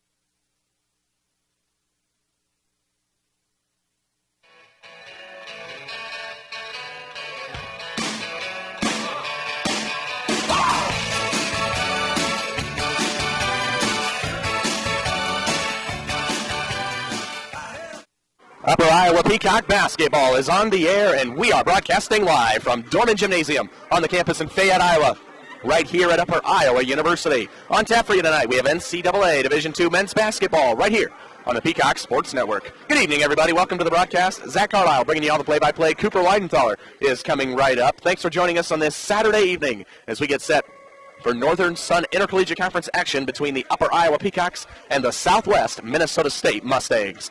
And Peacock fans, remember, you can join us all season long as we follow the Upper Iowa 2012-2013 basketball season as they battle their way through the NSIC Northern Sun Intercollegiate Conference. Just go to upperiowaathletics.com and click on the Listen Live link to get all the games throughout the season. You can also find scores, stats, schedules, stories, and much, much more. For everything in Peacock athletics, just go to upperiowaathletics.com. You can also like Upper Iowa on Facebook by going to www.facebook.com/Upper Iowa Athletics. And you can follow Upper Iowa on Twitter as well by searching for the handle @UIU Peacocks. Well, welcome to Fayette. This is the Peacock Athletic Fun pregame show. The Upper Iowa Peacocks and the Southwest Minnesota State Mustangs. It is the second day of this weekend doubleheader. 2 home games this weekend for the Peacocks. The men defeated Sioux Falls a night ago, and they're getting ready to take on the Mustangs of SMSU here tonight. The Peacock Athletic Fund is committed to providing resources to Upper Iowa University student-athletes through gifts that allow them to become champions in the classroom, on the field, and in life. A contribution to the Peacock Athletic Fund is an investment in the betterment of Upper Iowa student-athletes. Your gift now will help to build the foundation for champion success at the Division II level for UIU. To donate to the Peacock Athletic Fund, or if you have any questions in general, contact Brock Wismiller, Assistant Athletic Director for External Affairs, at 563-425-5700. Once again, that's 563-425-5700. Well, the Peacocks taking on the Mustangs of Southwest Minnesota State here tonight. Upper Iowa coming in with a 9-3 record, 5-1 in the Northern Sun South Division and in the NSIC this season. And they come up against a Southwest Minnesota State team that comes in 6-7 and 3-3 in conference play this year. Upper Iowa is riding a 3-game winning streak. That started out on December the 17th when they took a break and went out to Hawaii. They started the year 2-2. Then they lost 2 down in Northwest Missouri State at the Bearcat Classic, and then they reeled off 4 straight conference wins, dropped to Augustana, went out to Hawaii, got 2 wins, and then came back and beat Sioux Falls here last night with the final score of 71-62. So the Peacocks have a lot of momentum. They got off the new calendar year right last night, and they're taking on a Southwest Minnesota State team that comes in kind of up and down all year. They've been pretty inconsistent. They started conference play against the University of Sioux Falls. They won their opener 70-60 against the Cougars, and then it's been up and down ever since. A loss to Augustana. They beat Wayne State. They lost to number 21 Minnesota State, and then they beat Concordia-St on December the 15th. And so now the Peacocks come in against this SMSU squad, and the all-time series looks like this. These 2 teams have met 10 times since Upper Iowa has joined the Northern Sun Conference back in 2006, and the Mustangs dominated the series. They lead 8-2 all-time. The Peacocks have got just 2 wins against the Southwest Minnesota State Mustangs. We bring in Cooper Widenthaler, and Coach Dolan said, last night it was a sloppy game against Sioux Falls. They got the win. They'll take it. But they said they have a lot to work on. So what kind of stands out to you tonight as we preview this game and get ready for the Southwest Minnesota State Mustangs? Well, last night against Sioux Falls, Upper Iowa did about everything better. They had more points off turnovers, more second chance points, more fast break points, more bench points. The only thing they didn't have more of was points in the paint. The post presence wasn't really there for Upper Iowa. Tucker Wensing was out with a stress fracture in his foot. Jake Shonka gave us 11 points. Most of those coming from the line, though, so those weren't in the paint points. And then Kiro Bana had 9. He came in to play the post, but some of those were also from the line for him as well. So Peacocks need to find an answer down low because Southwest has a player by the name of Nick Smith, number 44. He's a big post threat for Southwest, 6'9", 245 junior. He's going to get the start here tonight, and it's going to be interesting to see who the Peacocks match up with him down low. It's probably going to be Jake Shonka, but he's going to get gassed quickly. He's a big kid from Chipola, Iowa, so who's going to come off the bench and play post defense? So points and paint, let's see what it looks like tonight for Upper Iowa. Nick Smith is a very good inside presence for Southwest. One of 4 double-figure scorers, or 3 double-figure scorers for Southwest, so they have a lot of people who can score points. We're broadcasting here at Dorman Gym. Zach Carlisle alongside Cooper Widenthaler. We're here courtside on the campus at Upper Iowa University. It's still Christmas break here for the students of UIU. They don't come back until January the 14th, but 4 basketball games resuming conference play before classes even begin again here in Fayette. We've got some players to look at here tonight. Upper Iowa's got a lot of senior leadership. We talk about this all the time. They've got a veteran squad, and they're taking on a Southwest Minnesota State team that many people think the Peacocks should take care of business here tonight to win tonight's game, but there's going to be some players to watch here this evening. Yeah, for Upper Iowa, it's one of those seniors, number 33, Sam Elgin. Last night had 16 points, but 11 of those were from the charity stripe. He was only 2 of 6 from the field. He had nostrils bleeding. He had Kleenexes in both of them. He had a mask on, much like Richard Hamilton. We talked about that a lot. He was playing very hurt, played his heart out, though, but he's not always going to have the free throw line to get all his points. He's going to have to step it up on the floor from the field. And then for SMSU, number 13, Jordan Miller. This kid is a 6'5 guard. 197-pound senior from Mitchell, South Dakota. He comes in averaging over 14 points per game, like 14.2, but he's averaging 17 points in conference play. So here in NSIC action, he's really turned it on. Upper Iowa, hopefully they have an answer for him. The kid, 6'5", and he's a guard, shows he's a really good athlete, probably a really good ball handler. Upper Iowa, let's see who they have on him. You probably think Sam Elgin. Sam Elgin, also a tall player as well. He's 6'6", so it's going to be interesting to see who they put on Jordan Miller, the stud from Southwest. Last night was the story of the bench players for Upper Iowa. A lot of injuries. They got banged up last night. Sam Elgin possibly might have had a broken nose. Tucker Weinstein has a stress fracture and a broken bone in his foot. And so guys stepped up, though. Grant Lang comes off the bench, plays very well. Kiero Bana, a sophomore from Brown Deer, Wisconsin, comes off the bench and shows a lot of promise, and looks like the future is going to be very bright for Upper Iowa, as he showed last night, and just getting his first action of the season in conference play, and he did a very nice job last night. Well, let's look at the Northern Sun Intercollegiate Conference standings coming into tonight's action.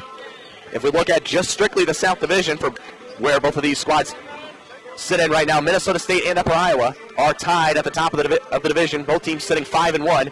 The Mankato squad is 9-1 overall. The Peacocks 9-3 overall this season. Augustana sits at 4-2, as well as Winona State sits at 4-2 in NSIC play. Southwest Minnesota State, we mentioned, sits at 3-3 in conference action. Wayne State 2-4, Sioux Falls 1-5, and Concordia-St. Paul looking for their first win in Northern Sun play.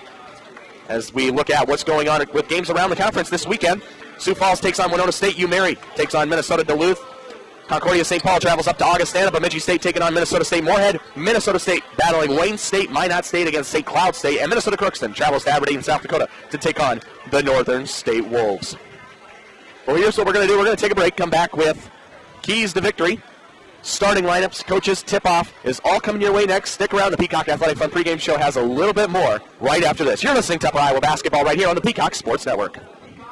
Scott Pharmacy in Fayette invites you to stop in for all of your prescription and non-prescription pharmaceutical needs. Scott Pharmacy in Fayette is open weekdays 8:30 till 5:30 and Saturdays 8:30 till 12:30. For your convenience, Scott Pharmacy offers free mail-outs and competitive prices with the buying power of a value-right pharmacy. Scott Pharmacy, 238 South Main Street, Fayette. Call toll-free 800-246-0024. Scott Pharmacy, a proud sponsor of Upper Iowa University Academics and Athletics. See yourself at Upper Iowa University, where small class sizes and 8-week terms with 2-at-a-time courses will help you achieve your academic goals in less time and with less debt than many other schools. Schedule a campus visit today. Applications accepted anytime. No application fees ever for Fayette campus students. Details available at www.uiu.edu. Upper Iowa University. Quality education with a personal touch. See for yourself. Choosing a quality company to transport your group is an important decision. WinStar Lines is Iowa's premier motor coach provider. Their new Dubuque location now serves Northeast Iowa and offers deluxe motor coaches available for charter group outings, corporate events, and local nationwide trips. All have reclining seats, an onboard restroom, DVD with multiple monitors, electrical outlets, and many now have Wi-Fi and DirecTV. Drivers are safe, friendly, and accommodating. Call WinStar at 641-423-6400 to charter a motor coach today. Yellow Book presents Quick, make a decision now. Today's contestant has been wrapped in chains, locked with padlocks, and lowered into an incredibly deep pool of water. Sally, if you need a locksmith at night, would you A, dial 411, B, go to yellowbook.com. Yellowbook.com! Close it out. Yellowbook.com. When you need something at a moment's notice, that's a Yellow Book moment. Get the information you need online, on your mobile, or in the book. The moment you need it, Yellow Book it. Call 1-800-YB-YELLOW or visit yellowbook.com today.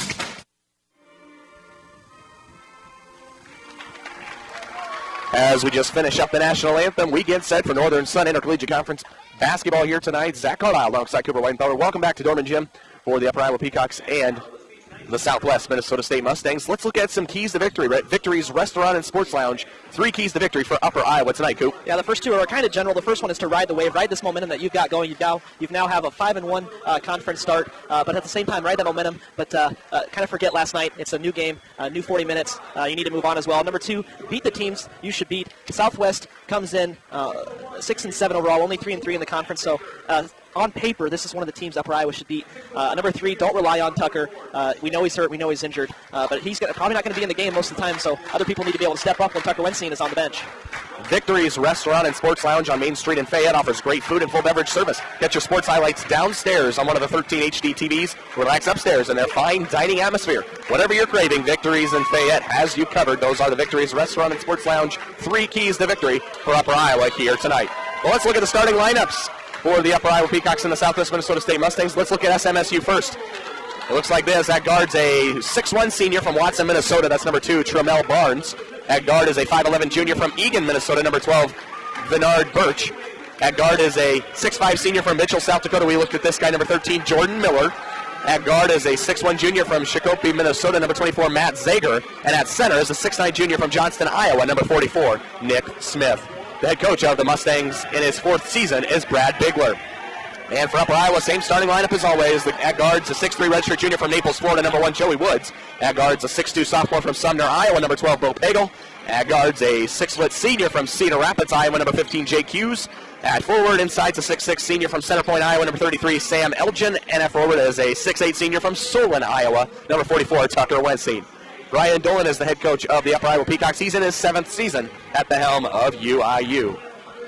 So that's the starting lineups. The coaches, thanks for listening to the Peacock Athletic Fun pregame show. And now it's time for basketball. Both teams coming out on the court. The Peacocks in their peacock blue jerseys, peacock blue tops and bottoms, and navy blue letters and numbers. The Mustangs in their white uniforms, white tops, white bottoms, brown numbers and letters, and gold trim. Wensteen to jump for Upper Iowa against Nick Smith of the Mustangs. And before we even begin action, the refs are blowing the whistles.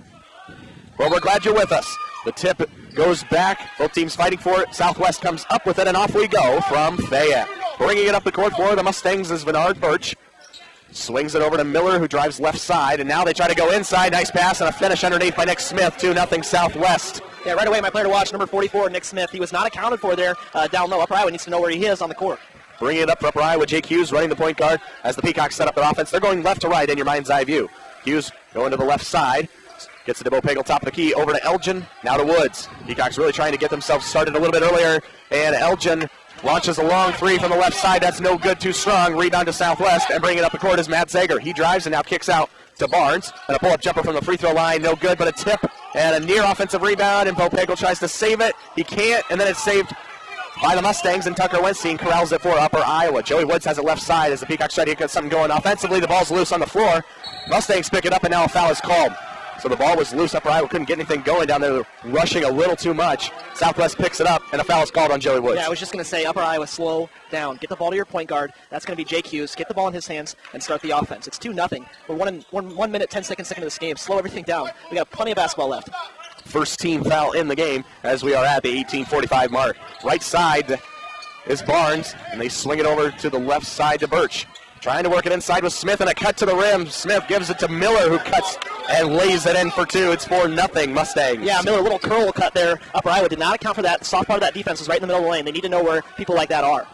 3 possessions and 4 points for Southwest. Joey Woods brings it over to the left side, back to Bo Pagel as they try to work their offense and try to get this ball underneath with some back cuts. Elgin off a screen, kicks it out to Woods. Wants to drive baseline, goes all the way across the court to Pagel. He's got it with 10 on the shot clock, a pump fake. Passes it in to Hughes, who then lobs it up. No good, but an offensive rebound out to Bo Pagel and a fresh 35. Hughes on the right side. Gets it out to Pagel, top of the key, looking to work on the left side of the court. They swing it all the way over to Sam Elgin. Back to Woods, top of the key. Bo Pagel wants a long 3 from 33, and he knocks it home. Bo Pagel, the sophomore, puts the Peacocks within 1. Yeah, Southwest, 2-3 zone there. Upper Iowa has to stretch that zone out, and the way you do that is with 3-pointers. Bo Pagel did not have a very good game last night. Needs to get himself going from Sumner Fredericksburg. And just like that, driving into the lane and feeding the ball to Matt Zager was Vinard Birch. Zager converts with the lay-in on the left side, and just like that, the lead's back up to 3, 6-3 Southwest. Pagel right side gets it back to Woods for Upper Iowa as they work their offense here on the right side. Woods has it. They're working it around the perimeter like they do very often. Hughes gets it over to Woods.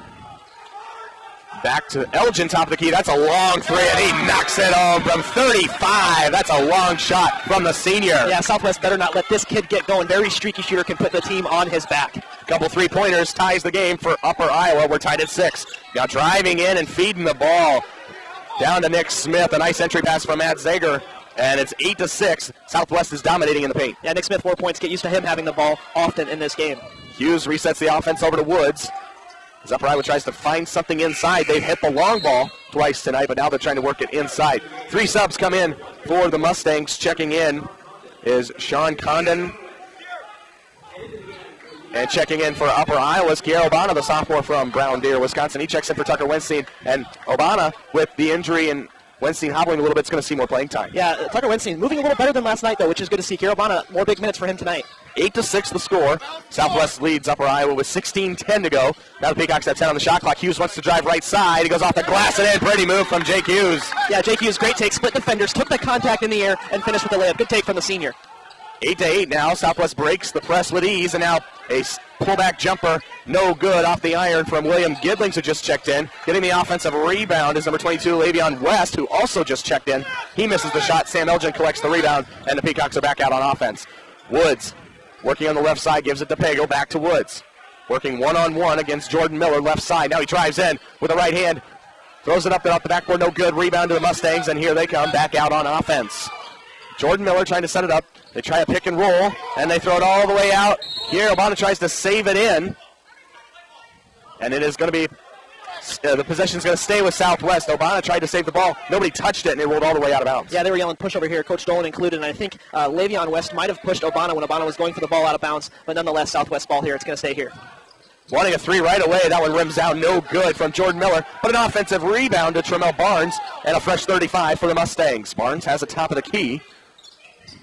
Swings it over right side, and driving into the lane, losing the handle, was William Gidlings, but now they get it back out. Another long three from Jordan Miller. That one again rims out, and now a foul called on Southwest. Going over the back right there was William Gidlings, and that's the first foul on SMSU. Yeah, Jordan Miller looks like he's going to attempt quite a few threes. Came in tonight 32 of 90. That's almost 36% from behind the arc. Took 2 very deep threes there. He's going to take it whenever he gets to Upper Iowa. Needs to be aware of that. Subs coming in for the Mustangs. Checking back in are the starters, Bernard Birch and Matt Zager. As Upper Iowa has the basketball, Jake Hughes inbounds to Woods, back to Hughes, and they try to break the man-to-man press in the backcourt. They get it up the court. Woods has it left side, back to Hughes, top of the key. 25 on the shot clock, 14:40 to go. They hand off to Hughes and count the basket and one. A little give-and-go action. The senior converts. He's going to the line as well. Yeah, Jake Hughes now with 4 points. The senior from Cedar Rapids, Iowa, the leader of this team. Great to see the pick and roll. That's a main, very crucial part of Upper Iowa's offense, that high post, delivering it to different guards that are driving. Good take there from Jake Hughes. We saw Kier Obana come in and provide a spark a night ago. He comes right in, gets the ball at the top. Free throw line high, hands it back to Hughes, and he converts the 2+1. The free throw's good, 11-8. Upper Iowa leads by 3 with 14.5 minutes to go in the first half. Quickly going up the court of the Mustangs, and then it's William Gidlings who kicks it back out to Bernard Birch, top of the key. Birch trying to set up the offense. He drives right, hands it inside, and swinging all the way around was Gidlings from the right wing to the left side of the hoop and lays it in. Yeah, it might have been a travel for Giddings. His feet didn't land at the same time. Refs need to see that when he drives the ball. So Pago wants a three from the corner. He doesn't get it. Almost a one-handed rebound by Obana. Can't get it. The Mustangs corral it, and now they're back out on offense. So Pago misses that shot. The Mustangs drive into the lane and convert with the 2. That's Birch getting into the paint once again with ease. Yeah, that's Jake Hughes, this guy. Jake kind of slapped his hands after the play. Knows he needs to guard his man better. That was Bernard Birch. Guards for Southwest seem to be getting inside with ease right now as well. Jake Hughes, top of the key with 20 on the shot clock, sets up the offense with 13:35 to go. Southwest leads 12-11. Joey Woods driving left side, throws a little baby hook shot up short off the rim, rebound to the Mustangs, and here they come on offense. Sean Condon has it top of the key, gets it over to Lavion West, working on Pagel. West driving in, loses the handle, but it's picked up by the Mustangs. Zager gets it to the top of the key to Birch, working on Joey Woods with 15 on the shot clock. Driving left side, they get a pick, now he kick it over, and driving inside, and having that one rejected by Sam Elgin, and the ball is loose. Upper Iowa has it. That was Zager driving in, and Elgin said no. Hughes kicks it over to Pago as the Peacocks set up their offense. 12:52 remaining, 20 on the shot clock. Obana gets it over to Hughes, and now he's working in. They reset the offense with 15. Hughes has it left wing. Elgin now Back to Hughes. They get it over to Pagel, over to Woods. They're trying to swing it, and now inside, a nice cut, a nice find from Woods. It's Hughes underneath. Yeah, everybody in Upper Iowa's offense was above the free throw line. That really exposed the back end of the Southwest defense. Jake Hughes found a spot low under the basket and made it for 2. Birch driving, kicks it over to Condon. He wants the left side, off the glass, no good. But as he was driving to the rim, a foul goes on Upper Iowa, and it's going to be on Joey Woods. 2 free throws coming for Southwest. 12:19 to go. And that's foul number 2 on Upper Iowa. 2 fouls for each team early on here as we approach the halfway mark of the opening half. 13-12, Upper Iowa leads Southwest Minnesota State. The first free throw is short from Condon. Condon, a 6'2 sophomore from Clark City, Minnesota. And a host of subs coming in for each team. Weinstein checks back in, replaces Obama, Seth Collins, and David Smith check in for Upper Iowa as well. So again, Condon at the free throw line on the year is an 83% free throw shooter. Was short on the first one, but the second one is up and no good. That one rims out. So on the court for the Peacocks are Elgin, Weinstein, David Smith, Grant Lang, and Sed Collins. 12:10 to go. Peacocks lead by 1. Collins has it left wing, gets it over to Elgin. Elgin inside to Weinstein, controls it, gets it out to Grant Lang, and that one is good. Grant Lang from 20 feet converts on the right side. Yeah, 6 points last night for G-Money. That's a huge 3 for the kid from the wing. Great kick out. They need to keep the ball moving and at least things like that. G-Money, the sophomore from Ankeny, Iowa. Left wing now for Southwest is Sean Condon. This guy's been driving into the lane all night. He converts on the right side and gets that one to go. The lead's back to 1. Yeah, you said earlier these guards for Southwest are slicing up Upper Iowa's defense. Maybe switch to a 2-3 zone so you can have some more inside presence, but man-to-man, they're screening a lot, and Upper Iowa's not really keeping up with them. David Smith was trying to bring the ball up for Upper Iowa. A foul was called against the Southwest Mustangs, and that's their 3rd team foul tonight. These are crucial minutes for David Smith. Last night, in 14 minutes out of action, had only 2 points, 2 turnovers, and only 1 assist. He needs to play a lot better for this team coming off the bench. Collins has it left wing, working on Barnes of the Mustangs. Laying top of the key, back to Collins. We'll see if he looks to drive here. He's got it. He's looking, gets it back out to Lang, now over to Weinstein. They're going to see if they do the give and go. They give it back to Lang, then give it to Weinstein. He's going to fade away from 18. That's too strong, no good. Rebound to the Mustangs with 11:05 to go here in the opening half. Driving right side, Birch. They kick it over for a 3 from the left wing, and burying that one is Matt Zager, the junior from Shakopee, Minnesota. Yeah, Southwest came in shooting 35.8% from 3. They've already made a few. Him and Miller. Upper Iowa needs to account for that on the perimeter. Elgin has it on the right wing. Now trying to drive baseline. Working on a couple guys, and he's going to be called for traveling. He wanted to use the spin move. He got caught up in it and then drug his feet. It's a traveling violation and a turnover for Upper Iowa with 10:44 to go here in this one. Bo Pagel checks back in for Sam Elgin. Yeah, Upper Iowa now with 2 turnovers. Southwest with none. Still 10 minutes into this game. Upper Iowa hasn't taken care of the ball. Southwest has. Upper Iowa needs to if they're going to get some points and stay in this game. 17-15, the Mustangs lead the Peacocks with 10.5 to go here in the first half. Driving right side, having the ball deflected was Jordan Miller. Then he gets it back out to Barnes, who wants to drive. 18 on the shot clock. They kick it out. Swing the ball over to the right side. Now driving into the lane and converting with the lay-in was Matt Zager. They're beating the Peacocks off the dribble and getting into the paint. Yeah, the defense was much better there until the drive on David Smith. Smith's got to quicken up and have quick feet and play better defense. Smith trying to drive himself, has that one knocked away. He just went 100 miles an hour, had it taken away by the Mustangs, and now SMSU sets up their offense. Running the point is Barnes here on the left side, swings it over to Jordan Bundenhagen, who just checked in, the senior from Huron, South Dakota. That's a long 3, and again, no good is Jordan Miller, but another offensive rebound. The Mustangs have a fresh 35. 9:45 to go, 19-15. SMSU leads UIU. Driving right side and then pulling up from 23 and knocking that one home is number 13, Jordan Miller. This guy's not afraid to shoot. Yeah, now 4 points, a sweet little jump shot there, fade away. Upper Iowa needs to be able to stop that. This kid can score points in bunches. 6-point lead, largest of the night for Southwest Minnesota State. Grant Lang working on the left side. He brought the ball up the court, gets it over to Seth Collins, left wing. Lang, top of the key, working off a Weinstein screen, wants to take a 3, no good. Rebound to the Mustangs, and bringing it up the court is Matt Zager. Anybody seems to be willing to bring the ball up the court for the Mustangs. A steal. Weinstein got his hand on it. Lang brings it up the court. Seth Collins lays it in on the fast break. Seems like Upper Iowa's fast break has been non-existent in this game. They need to get that going, get steals, turn it into offense, and Upper Iowa needs to play a total team effort here. So they got the steal, and then they quickly went down and scored Collins on the breakaway, and it's 21-17. Now driving into the lane and kicking out. Miller wanted a 3 and had that one deflected by Smith. He's got it back, though, with 15 on the shot clock. Working on Pagel, spinning, fadeaway jumper baseline. That's good. That's a pretty shot from Jordan Miller. Yeah, 6 points now. Nothing you can do if you're Bo Pagel. Had the hand in his face, played good, solid defense. Just a great shot from Miller. Spinning, fading, and scoring. Jordan Miller right there. That was impressive. Weinstein hands it to David Smith, going left side, now wants to drive, gets it in, kicks it out to Seth Collins. Wanted a 3, now it's called for the offensive foul. He pump faked, drove in, used the arm, and it's going to be a charge on Ced Collins. That's his first foul, the third team foul. As we approach the media timeout, 23-16, Upper Iowa trails Southwest Minnesota State. 3 team fouls apiece, 8:12 to go in the opening half. Peacocks trailing by 6. Another slow type of start for the Peacocks here in this one. They trail by 6. We're going to take a break, come right back. Zach Carlisle alongside Cooper Widenthaler. Men's basketball, the Peacocks and the Mustangs. More right after this. You're listening to Upper Iowa basketball right here on the Peacock Sports Network. Scott Pharmacy in Fayette invites you to stop in for all of your prescription and non-prescription pharmaceutical needs. Scott Pharmacy in Fayette is open weekdays 8:30 till 5:30 and Saturdays 8:30 till 12:30. For your convenience, Scott Pharmacy offers free mail-outs and competitive prices with the buying power of a value-right pharmacy. Scott Pharmacy, 238 South Main Street, Fayette. Call toll-free 800-246-0024. Scott Pharmacy, a proud sponsor of Upper Iowa University Academics and Athletics.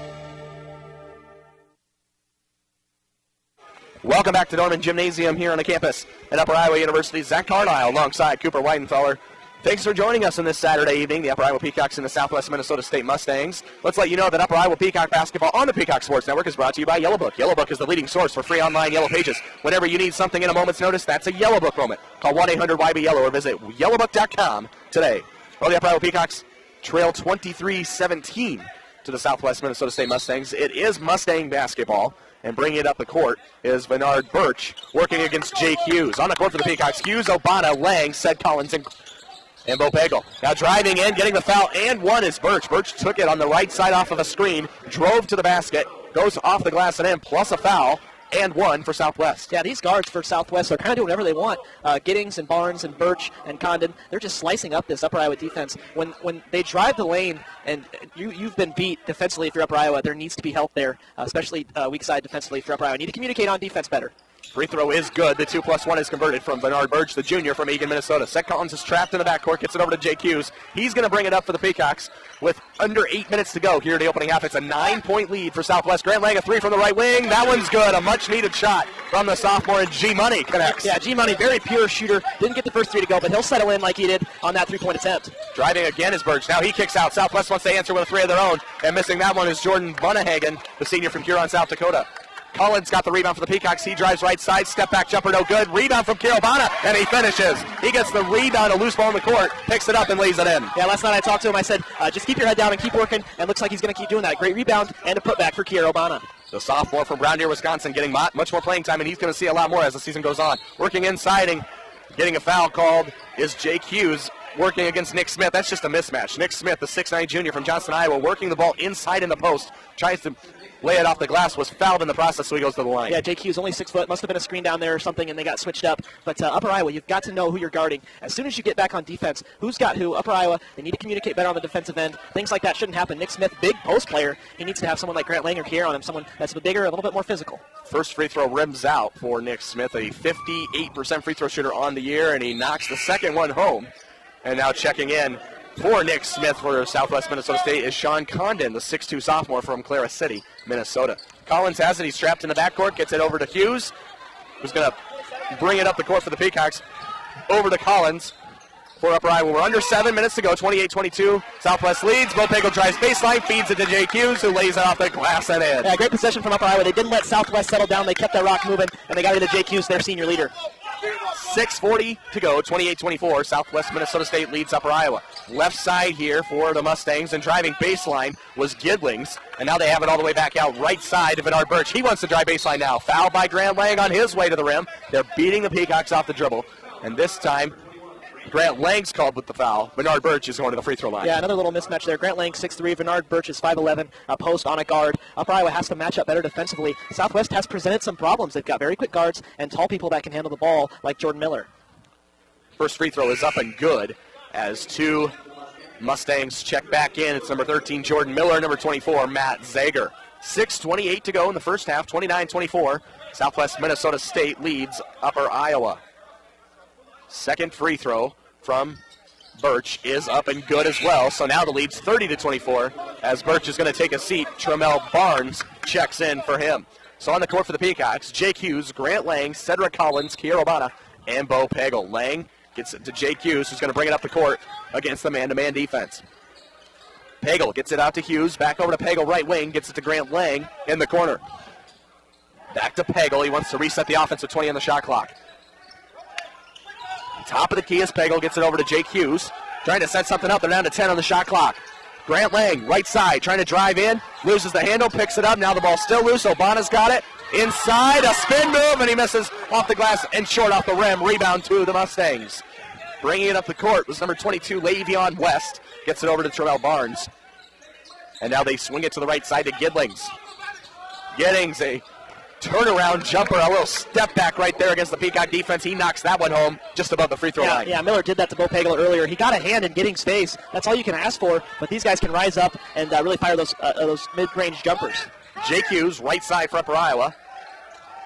Gets it back to Bo Pagel, top of the key. Peacocks are trying to find something offensively. They're down to 15 on the shot clock. Now Grant Lang wanted to drive left side, gets it over to Hughes. 10 on the shot clock as we approach the 5-minute mark. Jake Hughes drives, kicks out to Bo Pagel, who knocks home the three, but it's not going to matter because Jake Hughes on the drive is going to be called for the charge. It's the 7th team foul on Upper Iowa. The 7th team foul, and a foul called on Jake Hughes, an offensive foul for him. Yeah, Matt Zager got good position down low there under the basket for Southwest. I don't know about that call. Jake Hughes had gotten rid of the ball, and I don't know that Zager had the best position, but nonetheless, it's Southwest ball. Upper Iowa really needs to make a stop here as they are down 8 points, nearing 5 minutes left in the first half. 32-24, Southwest leads Upper Iowa with 5:02 to go in the first half.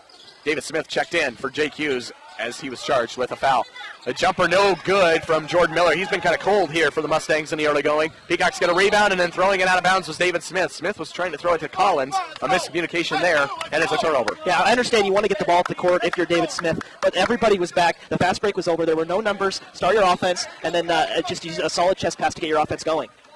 Bring it up the court for Southwest was number 2. That was Jamal Barnes. He swung it to Jordan Miller, who launched another long three, and again, he couldn't convert. Bo Pagel wants to answer with a three of his own. He knocks it home on the left wing, a transition hoop for the sophomore, Bo Pagel. Yeah, Bo Pagel didn't have a good game last night. Good to see him getting going, getting his confidence up. The kid can score in bunches. Great athlete.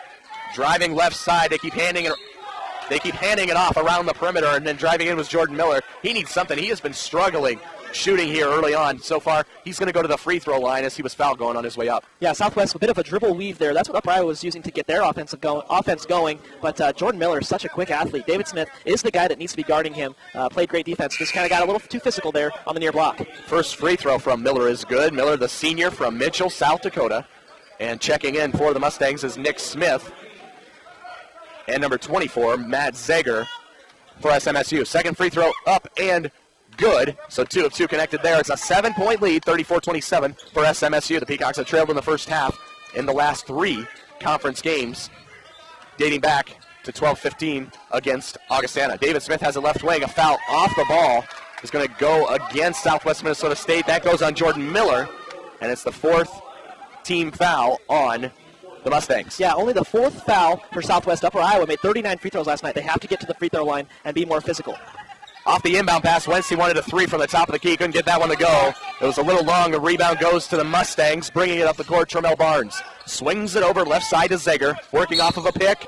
Trying to go out to the top of the key and trying to help on the screen was Tucker Wenstein. He was going to hedge and recover, and on the edge, he's called for the foul. Yeah, so team fouls just 9-4 now.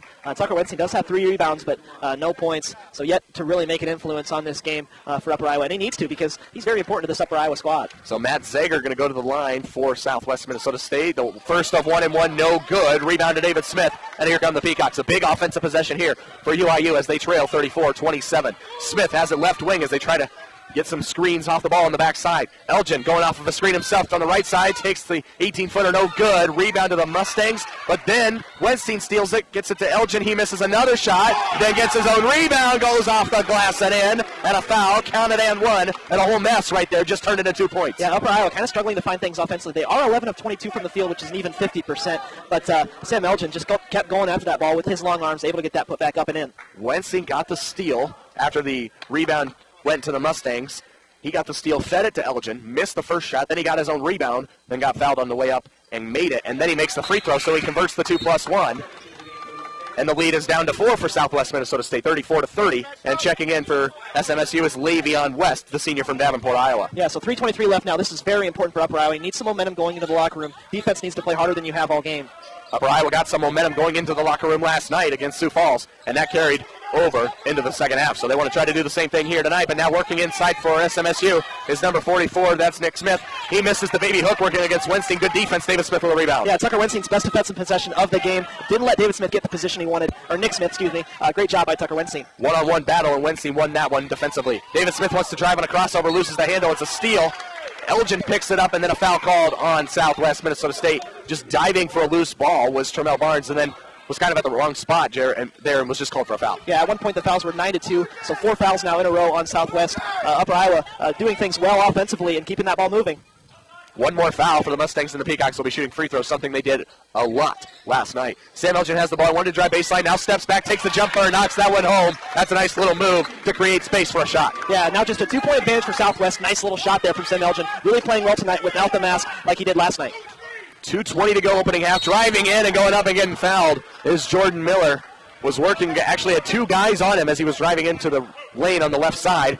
Was fouled on his way up. He's going to go to the free throw line for 2 with 2:18 to go in the first half. Yeah, another guard, Jordan Miller, drove the lane there. Upper Iowa, it's not a terrible foul because he kind of proved a point. You're not going to get anything easy if you're going to come in here, much like Southwest guards were early in this game. First free throw up and good from Jordan Miller. Miller, an 85% free throw shooter on the year. Knocks home the first one, 35-32. Mustangs lead the Peacocks. And the second free throw is good as well, so now the lead's up to 4, 36-32. David Smith brings the ball up for Upper Iowa.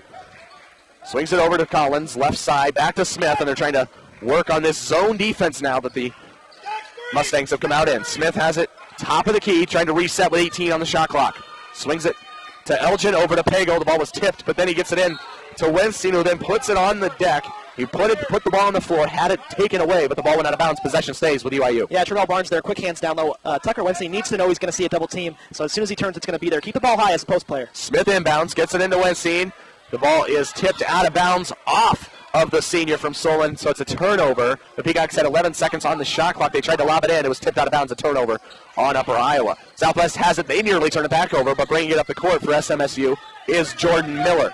Miller running the point, bringing it up the court, tries to drive left side, kicks it out to Le'Veon West. Now they work it inside with Smith. That's a one-on-one battle. Then he finds a cutting Matt Zager, who then misses the tough lay-in on the right side. Peacocks get the rebound, bring it back on offense. David Smith trying to drive, going 100 miles an hour, got trapped, and then threw it out of bounds. I think David Smith is getting absolutely abused here. Down the sideline, there was a reach on West, number 22, and then in that trap down the block, Jordan Miller was reaching and get a little bit feisty. The refs need to see that Southwest making a lot of contact. It could have very easily been a reach and foul on Southwest Minnesota State when David Smith was driving baseline. Nonetheless, it's a turnover for Upper Iowa. Southwest, top of the key now, and driving left, is Tremel Barnes. And then a turnover. They tried to get it to Nick Smith. Sam Elgin reached in with his long arms, took the ball away, and here come the Peacocks. David Smith left side. We're under a minute to go now, 25 seconds on the shot clock as the Peacocks trail by 4. Collins gives it to Smith, top of the key. Back to Ced Collins, right wing, working on Matt Zager. Now they get it to Elgin, who came off of a screen. A fadeaway jumper, no good. Rebound to the Mustangs. Zager driving left side, tried to kick it out. He was driving, tried to kick it out. Weinstein took it away, gives it to Collins driving. He goes off the glass, no good, but they're going to, I'll see what they're going to call. They're going to call a goaltending there. That could very easily be a goaltend. Instead, it's going to be 2 free throws instead. They call the foul on number 2, Tremel Barnes. Collins was driving to the rim on the fast break opportunity. They called a foul on him as he was going. Could have been a goaltend as well, but he's going to get 2 free throws nonetheless. As soon as the ball went in the hoop, the net got touched. That could have been a goaltending, but Ced's got to convert here at the free throw line. 31.2 seconds to go. The shot clock is turned off. First free throw is long, off the rim, no good. Jake Shonka checking in for the first time tonight, getting Tucker Weinstein, who sits for the final 30 seconds of the first half. 36-32, Southwest leads Upper Iowa. Would have liked to see Jake Shonka get in the game earlier, but Tucker Weinstein was playing well. Didn't have very many points, but was getting back and getting rebounds. Collins misses both free throw opportunities, and so Southwest Minnesota State is going to try to settle for the final shot of the first half. They lead by 4, 36-32, as we are at 15 seconds to go here in the opening half. Driving left side, this is Jordan Miller. Back out Tremel Barnes, left wing working on Collins. He tried to drive, now swings it over. Inside, Zager trying to work it to Nick Smith. The hook shot, no good. The rebound, no good. And a long shot off the glass. Wow, no good. But almost getting the three-quarter court shot was Upper Iowa there as the time expired, but missed opportunities for the Mustangs as the half comes to a close. Southwest Minnesota State had 3 opportunities down here. They got 2 offensive rebounds down here on this offensive end. Missed both layups inside. The Peacocks got the rebound and then tried to throw a three-quarter court shot up, and it went off the backboard and then hit off the front of the rim. and then rolled out, but nearly a huge three-point shot at the end of the half. But nonetheless, a very entertaining first half. Southwest Minnesota State 36, Upper Iowa 32. As they head to the locker room. Yeah, I'm trying to notice why the game is the way it is, why Southwest has this 4-point lead. Field goals are nearly identical, 50% apiece before that final heave, so Upper Iowa will be 13 of 27. On the rebound, Southwest 15 to 12 advantage. Turnovers, though, might be the difference. Upper Iowa 6, Southwest 2. So Upper Iowa still trying to find its groove on the offensive end. They've only gone to the free throw line twice, and on the other hand, Southwest is 9 of 12 from the charity stripe. Southwest also 1 of 7 from behind the arc, so they're trying to find their groove behind the arc as well. So it's going to be interesting to see what Coach Dolan says to this team in the locker room. 4-point lead for Southwest. This is a good 3-3 conference team here in Southwest. They're playing very well. A lot of quick guards and some good post presence, including Nick Smith. The last 3 conference games for Upper Iowa, dating back to December 15th against Augustana, the Peacocks have trailed going into the locker room. They lost to the Vikings 71-64 just before Christmas break. And then they defeated Sioux Falls last night 71-62. We'll see if they can pull this one out in the second half against Southwest Minnesota State. 36-32, the halftime score. The halftime show is coming up after a word from these messages. Don't go anywhere. Zach Carlisle alongside Cooper Widenthaler. We're glad you're with us. Stay tuned for more right after this because you're listening to Upper Iowa Peacock Basketball right here on the Peacock Sports Network. Scott Pharmacy in Fayette invites you to stop in for all of your prescription and non-prescription pharmaceutical needs. Scott Pharmacy in Fayette is open weekdays 8:30 till 5:30 and Saturdays 8:30 till 12:30. For your convenience, Scott Pharmacy offers free mail-outs and competitive prices with the buying power of a value-right pharmacy. Scott Pharmacy, 238 South Main Street, Fayette. Call toll-free 800-246-0024. Scott Pharmacy, a proud sponsor of Upper Iowa University Academics and Athletics. See yourself at Upper Iowa University, where small class sizes and 8-week terms with 2-at-a-time courses will help you achieve your academic goals in less time and with less debt than many other schools. Schedule a campus visit today. Applications accepted anytime, no application fees ever for Fayette campus students. Details available at www.uiu.edu. Upper Iowa University, quality education with a personal touch. See for yourself. Choosing a quality company to transport your group is an important decision. WinStar Lines is Iowa's premier motor coach provider. Their new Dubuque location now serves Northeast Iowa and offers deluxe motor coaches available for chartered group outings, corporate events, and local nationwide trips. All have reclining seats, an onboard restroom, DVD with multiple monitors, electrical outlets, and many now have Wi-Fi and DirecTV. Drivers are safe, friendly, and accommodating. Call WinStar at 641-423-6400 to charter a motor coach today. It's halftime here in Norman Gymnasium. The Southwest Minnesota State Mustangs lead the Upper Iowa Peacocks 36-32 at the intermission. Zach Carlisle alongside Cooper Widenthaler courtside here at Prohaska Court in Fayette, Iowa, on the campus of here, of course, at Upper Iowa University. Still Christmas break for the students of UIU. They come back for classes on January the 14th.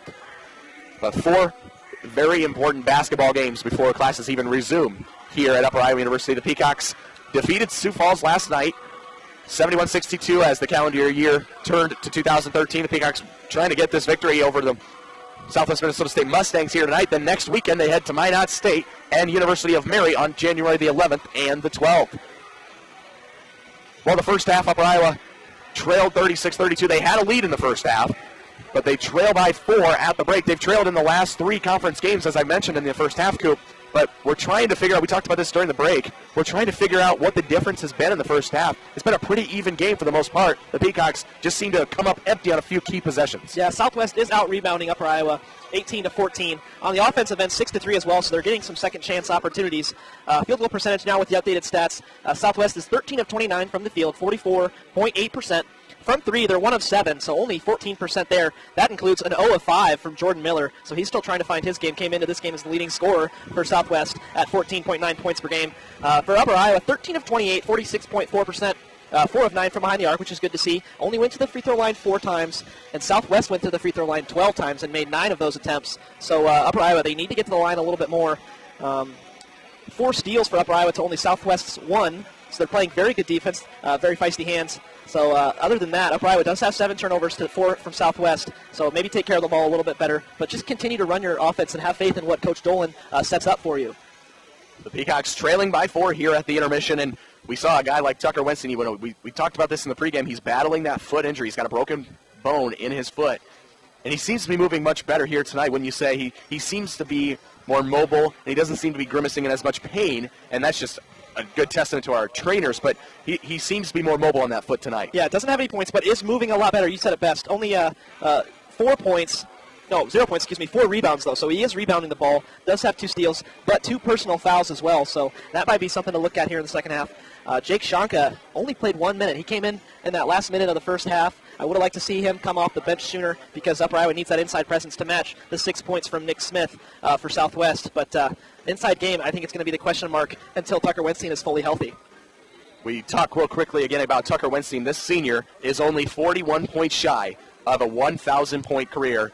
The Solon, Iowa native reached the 959 mark last night after his 3-point effort in only 11 minutes. He toughed it out last night, but when he gets there, he will hit that plateau this season. He'll be just the 22nd member of the distinctive 1,000-point club at Upper Iowa University. In 2010, Matt Leeson was the last Peacock basketball player to join that barrier, and the all-time leading scorer in Upper Iowa men's basketball is Jim Bashofsky, who finished with 2,194 back in the 1973-1974 season. So he has his eyes set on 1,000 career points. But more importantly, the Peacocks would like to try to get a victory over Southwest Minnesota State here tonight. Well, it's halftime here, and we're going to send you to a break. Come right back, preview the second half, get you set. We'll get you a few updates from the National Football League as well when we come back with the rest of our halftime show. Zach Arnott alongside Cooper Widenthaler. Don't go anywhere because more halftime and more Peacock basketball is coming up after this. But before we send you to the commercial break, we want to let you know that Upper Iowa University has launched a $250,000 fundraising initiative to raise the bar, build champions one rep at a time for its strength and conditioning programs for student athletes. Completion of the campaign will provide funds to expand and improve current training facilities in the UIU Dorman Gymnasium building. For more information about raising the bar, building champions one rep at a time, please go to www.uiu.edu or upperitiowaathletics.com. Anyone wishing to support the initiative may contact Upper Iowa University Associate Vice President for Advancement, Holly Johnson, at 563-425-5231. Once again, that's 563-425-5231. More halftime show coming up after this. You're listening to Upper Iowa Basketball right here on the Peacock Sports Network.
Welcome back. Halftime show here at Dorman Gymnasium here on the campus at Upper Iowa University in Fayette. Zach Carlisle alongside Cooper Widenthaler. We're courtside for Upper Iowa and Southwest Minnesota State. It's 36-32. SMSU leads UIU at the break.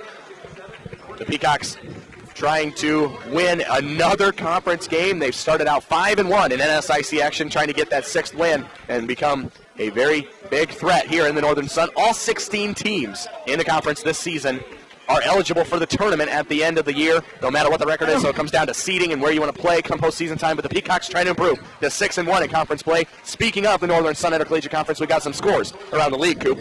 First for the women, we never got to those finals. We apologize, but Concordia defeated Augustana 70-61. Winona over Sioux Falls 47-44. St. Cloud defeated Minot 67-60. Wayne State over MSU Mankato 78-56. Moorhead over Bemidji 75-55. Duluth over Mary 71-61. And Crookston defeated Northern State 63-56. On the men's finals, Augustana over Concordia 67-66. Moorhead destroys Bemidji 82-48. Moorhead still only a one-loss team up there in the North Division. Duluth defeats Mary by 2, 71-69. Winona over Sioux Falls 76-71 in OT.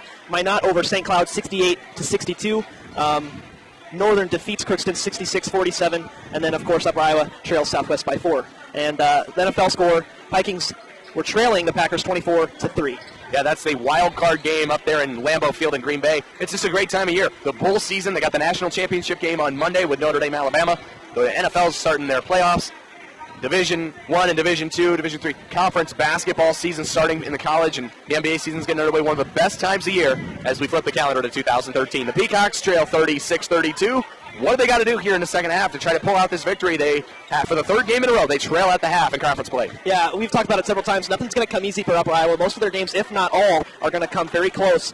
But Jordan Miller had 10 points. I think you got to look to stop him. You need to find someone to match up with him. And then Upper Iowa needs some inside presence. As far as points in the paint, they didn't have very many, did the Peacocks. But Nick Smith had 6 points, the big post player, number 44 for Southwest. He's going to get the ball a lot, I have the feeling, here in the second half. So Upper Iowa on offense, just run what you run. And they had 6 different scores there in the first half. Have faith in what Coach Dolan wants you to run. They did shoot 46%, 46.4. So they're not having trouble finding shots. They just need to get them to go. All 5 starters coming out onto the court for both squads to open the second half. We take this time to let you know Upper Iowa basketball on the Peacock Sports Network is brought to you by WinStar Lines. WinStar Lines, the official charter bus for Peacock Athletics. Second half just getting underway. Upper Iowa starts with the basketball to open the second half. Peacocks going from right to left with their peacock blue tops and bottoms and navy blue letters and numbers. The Mustangs in their white tops, white bottoms, brown letters and numbers, and gold trim.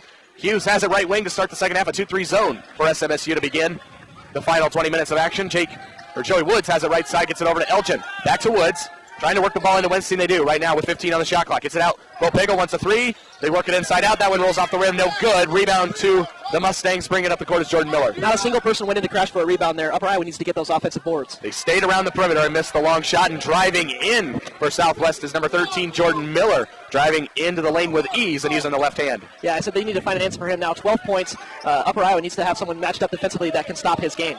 38-32.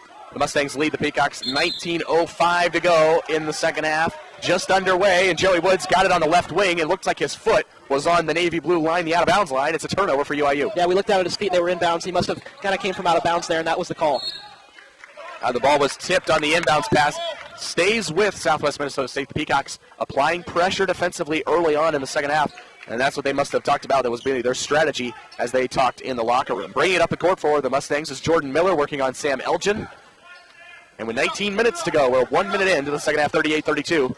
The Peacocks trail the Mustangs, and a foul is going to be called on the floor as they got the ball down to David Condon, and it's a foul on Tucker Westing. The first team foul of the second half, the third personal foul on Tucker, and already a 6-point lead in the ball out of bounds for the Mustangs. Obana's going to check in for UIU at the next dead ball. Top of the key, Condon gets it over to Miller, working on Elgin left side. Using the screen, gets it back out top of the key. This is Bernard Birch, the junior from Eagan, Minnesota, working on Woods. Gets a quick first step, a little up and under with the right hand, off the glass and in. Pretty move from Birch. Yeah, Joey Woods just got beat there on the dribble, and nobody was in the lane to help him, to help Woods after he had gotten beaten defensively. Staying in the zone are the Mustangs. The Peacocks trying to find something inside, and they're just working it around the perimeter. Woods left side, over to Pagel, back to Woods.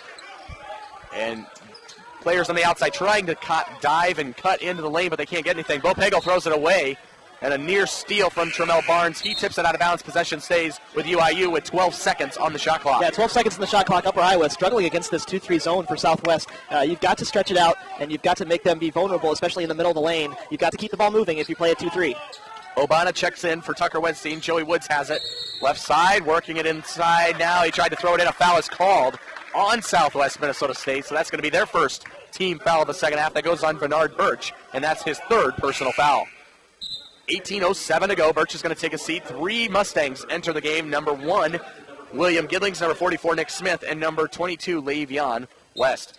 JQ is going to inbound from the baseline. Peacocks are going from right to left in your mind's eye view. They get it out to Bo Pagel, top of the key, with a fresh 35 on the shot clock. The ball was tipped out of bounds. Pagel was trying to get it over to Sam Elgin, and Tremel Barnes knocks it into the stands. Elgin inbounds to Hughes, and the Peacocks are going to try to set up their offense still against the 2-3 zone. Pagel, left wing, gets it into Obana, driving in, left side off the glass, no good. Rebound to the Mustangs. There was contact underneath, no whistle from the officials, and now a 2-on-1 and a slam from Nick Smith. Nice pass from Jordan Miller, drove into the lane, and then backdoor pass. Joey Woods trying to answer with a drive to the rim of his own, and is fouled on the way up. Both teams running up and down the court. The Mustangs get the dunk from Nick Smith. Joey Woods drives in. He misses the layup, but he's going to the line. Yeah, now a 10-point advantage for Southwest. A big statement there on that dunk on the fast break. They ran the 2-on-1 to perfection, but good to see Joey Woods come right back. And doesn't want to lose this game just as much as any of these Peacocks. Woods standing at the free throw line, the redshirt junior from Naples, Florida. First one is up and good.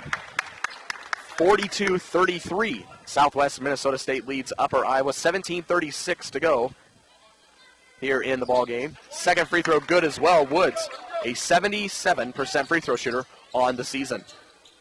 Looks like a little bit of a press here from Upper Iowa. Bringing the ball up the court for the Mustangs is Tremel Barnes working against Hughes. Now they switch. Obana's on him. They get it over to West, and he pulls up from the baseline. Rebounded Bo Pagel off of the miss, and the Peacocks are trying to get some numbers. The pass goes behind Obana, who is trying to cut to the rim. The pass, again, like I said, behind him, goes out of bounds. It's a turnover, and SMSU has the ball. Where is the point guard? Jake Hughes, come and get that ball, set up your offense, and try to get a good look. Don't worry about the fast break. Upper Iowa, you didn't have numbers. Point guard, you need to come get the rock. 17:05 to go in the second half, 42-34. And an entry pass driving into the lane was Tremel Barnes. Wanted to get it to Le'Veon West. And instead it's going to be a turnover. Upper Iowa's got the basketball. To be honest, Coop, I didn't see how Upper Iowa gets that ball back. Yeah, Upper Iowa, they haven't made a shot here, or from the field here in the second half. Their offense needs to be able to score some points. They've only got 2 total here in the second half. Those were both free throws. It was an offensive foul on Le'Veon West. The Peacocks drive into the lane. Shot no good off the rim. Rebound to the Mustangs. And here come SMSU. Driving into the lane, kicking it back out to Nick Smith was number 2, Tremel Barnes. Keo Obana with good defense finishes the defensive possession with a tough rebound, and now Sam Elgin brings it up the court for UIU. Jake Hughes, top of the key, 16:25 to go here in the second half. Bo Pagel has it, over to Obana, back to Hughes, and they're just trying to get something going underneath again. It's now a man-to-man defense as the Mustangs switch it up again. Joey Woods trying to drive in a contested layup. Couldn't get it to go. Rebound to SMSU. Yeah, big switch on defense there from Southwest Upper Iowa. We didn't see that coming at all. They need to have that man-to-man offense ready. Jordan Miller drives in. He goes off the glass from about 6 feet out. Lays it up and in, and the lead's back to 10 for Southwest. Yeah, Miller, 14 points, 5 rebounds, 2 assists, only 0 turnovers, so he's doing very well on the offensive end. Joey Woods has it at the top of the key. They swing it all the way around Sam Elgin back to Woods. Hand off to Obana. Again back to Woods. He's really trying to drive to the rim and convert and try to get some points and take over the offense. He drives in, gets fouled on his way up. He didn't convert the basket, but he's going to go to the charity stripe. Yeah, that's what Joey Woods does best. He slashes, he dribbles, he drives. It takes the contact in midair. Didn't get that one to go, but he's trying to lead this team and get some points and get them back in this game as they trail by 10. 15:35 to go. Woods knocks home the free throw. He's made 3 free throws already in the second half of play. Checking back in is Bernard Birch and Matt Zager for Southwest Minnesota State. On the floor for the Peacocks again, the 5 starters, except for Winston. Obana has checked in for him and has played the last few minutes. Second free throw, no good from Joey Woods. And diving on the floor and getting the ball is Kier Obana, and then they call timeout. The Peacocks called the timeout as Obana was diving on the floor. So Upper Iowa will stay with the possession, and with 15:32 to go, they trail 44-35. Yeah, Kier Obana, rebound number 3, only 2 points, but you're not expecting to get a lot of points from him. Did have 9 last night, but he continues to hustle after the ball, and when the ball goes up on the offensive end and defense, he's crashing the boards and trying to get that rock. Upper Iowa basketball on the Peacock Sports Network is brought to you by Coke Zero, real Coke taste and 0 calories. 44-35. 3 fouls have been called on Southwest Minnesota State, just 1 on Upper Iowa. They trail by 6 at the half. They now trail by 9. They have got to try to get something going. This is a huge offensive possession for Upper Iowa. Yeah, Southwest has switched up their defenses. Looks like they're going to be in 2-3 for the inbounds play. Upper Iowa needs to attack. Hughes inbounded to Bo Pagel. He wanted to drive right side, kicks it back out Joey Woods. They have a fresh shot clock, so they're going to reset their offense. Pagel right wing, Back out to Woods, top of the key. He wants to try to drive inside. Does. Now feeds it to Obana. Off the glass, no good. A foul called on the Mustangs. That's going on Bernard Birch. And he's in foul trouble. Birch is called for his 4th foul. It's the 4th team foul on the Mustangs. Kier Obana going to the line. Yeah, Southwest was in a man-to-man there. I was wrong, and then Joey Woods tried to create, found Kier Obana. Kier was upset with himself that he didn't get the three-point play, but it'll come. Just keep working. First free throw, no good. Missed that one off the rim. And checking in for the Mustangs, number 2, Tremel Barnes, the senior from Watson, Minnesota. Obana at the line. He provided a major spark for Upper Iowa last night. Could have very well been the MVP of that game in the win over Sioux Falls. Last night, the second free throw from Obana is up and good, so he converts 1 of 2. His first points of the night. Not scoring a lot, but he's trying to get Upper Iowa's trying to develop an inside presence. He might be the answer here in this game. 15-10 to go, 44-36. Upper Iowa trails by 8. A lot of pressure up near half court, and then a foul called on Upper Iowa. It looks like it's going to go against Joey Woods. If Upper Iowa wants to get pressure, that was a good idea, but right when they pass half court, that's when you get that double team on them. That's when they're most vulnerable because you're trying so hard to get past half court, you don't expect a double team. Woods is called for his 3rd personal foul. Checking in for Southwest Minnesota State is Jordan Bunninghagen, and he checks in for Nick Smith. Top of the key for the Mustangs, Tremel Barnes, as they set their offense up with 15 minutes to go. Left side is Barnes, back out top of the key to Gidlings, and now they swing it over to the right side to Zager. Back to Bunninghagen, top of the key, swing it over to Barnes, and now they work it inside to West. Trying to get something going, 10 on the shot clock, and it's going to be a traveling violation. Driving into the lane on the left side was Le'Veon West. He thought he had a tie-up because 3 defenders converged to him, but it was a travel. Very nice 2-3 zone there from Upper Iowa. A nice little switch up on defense after the half-court pressure. Upper Iowa ran that very well. Communication was the key. Woods has it left wing. Hughes brought it up for the Peacocks. Obana top of the key. Over to Bopego, wanted to drive left side. He missed the lay-in. Rebound to Obana. He missed the 2-foot jump shot. Thought he was fouled, but a rebound goes to the Mustangs, and here they come on offense. Taking the ball up, Barnes. They kick it over to Zager. Back out to Bunninghagen. He drives into the lane, but the foul is going to be called on the floor. That's Jake Hughes, and he's in foul trouble for Upper Iowa. That's his 3rd. Yeah, they switched back to the man-to-man there, and Jake Hughes, in an effort to go out and cover Bunninghagen, he realized he had gotten beat and then reached and grabbed the jersey of Bunninghagen, and that was the reason it was an easy call for the officials. 3rd team foul called on Upper Iowa. 4 team fouls for SMSU. The Mustangs will inbound it just in front of the scorer's table on the near sideline. They get it in to Tremel Barnes, and he's working on Joey Woods. They swing it to the corner to Zager, back out to Bunninghagen, top of the key, working against the 2-3 zone of Upper Iowa. Miller's got it. Now they get it back to Barnes with 18 on the shot clock. They swing it all the way to the left side to Zager. Wants to drive, kicks it in. Now underneath, the ball's tipped and out of bounds. Good recovery from Kier Obana underneath to tip it with 12 seconds on the shot clock. Southwest will inbound from the baseline. Yeah, 2-3 has looked good. 12 seconds left in the shot clock. Finish this possession. You're down 8. You've got to start doing things offensively. Jordan Miller to inbound, and he feeds it in. Cutting to the basket off of the loop around was Matt Zager. He got it with ease and goes off the glass and in. Joey Woods gets it over to Jake Hughes, right side, back to Woods, top of the key. Peacock's trying to drive, and Woods doing it himself. Pretty move, drives into the lane, goes up and under with the left hand, and converts the 2. Yeah, Joey Woods split right through the middle of the defense. Very good take, and a very good okey-doke move there in the middle of the lane. 46-38 now. Southwest leads Upper Iowa with 13-10 to go in the second half.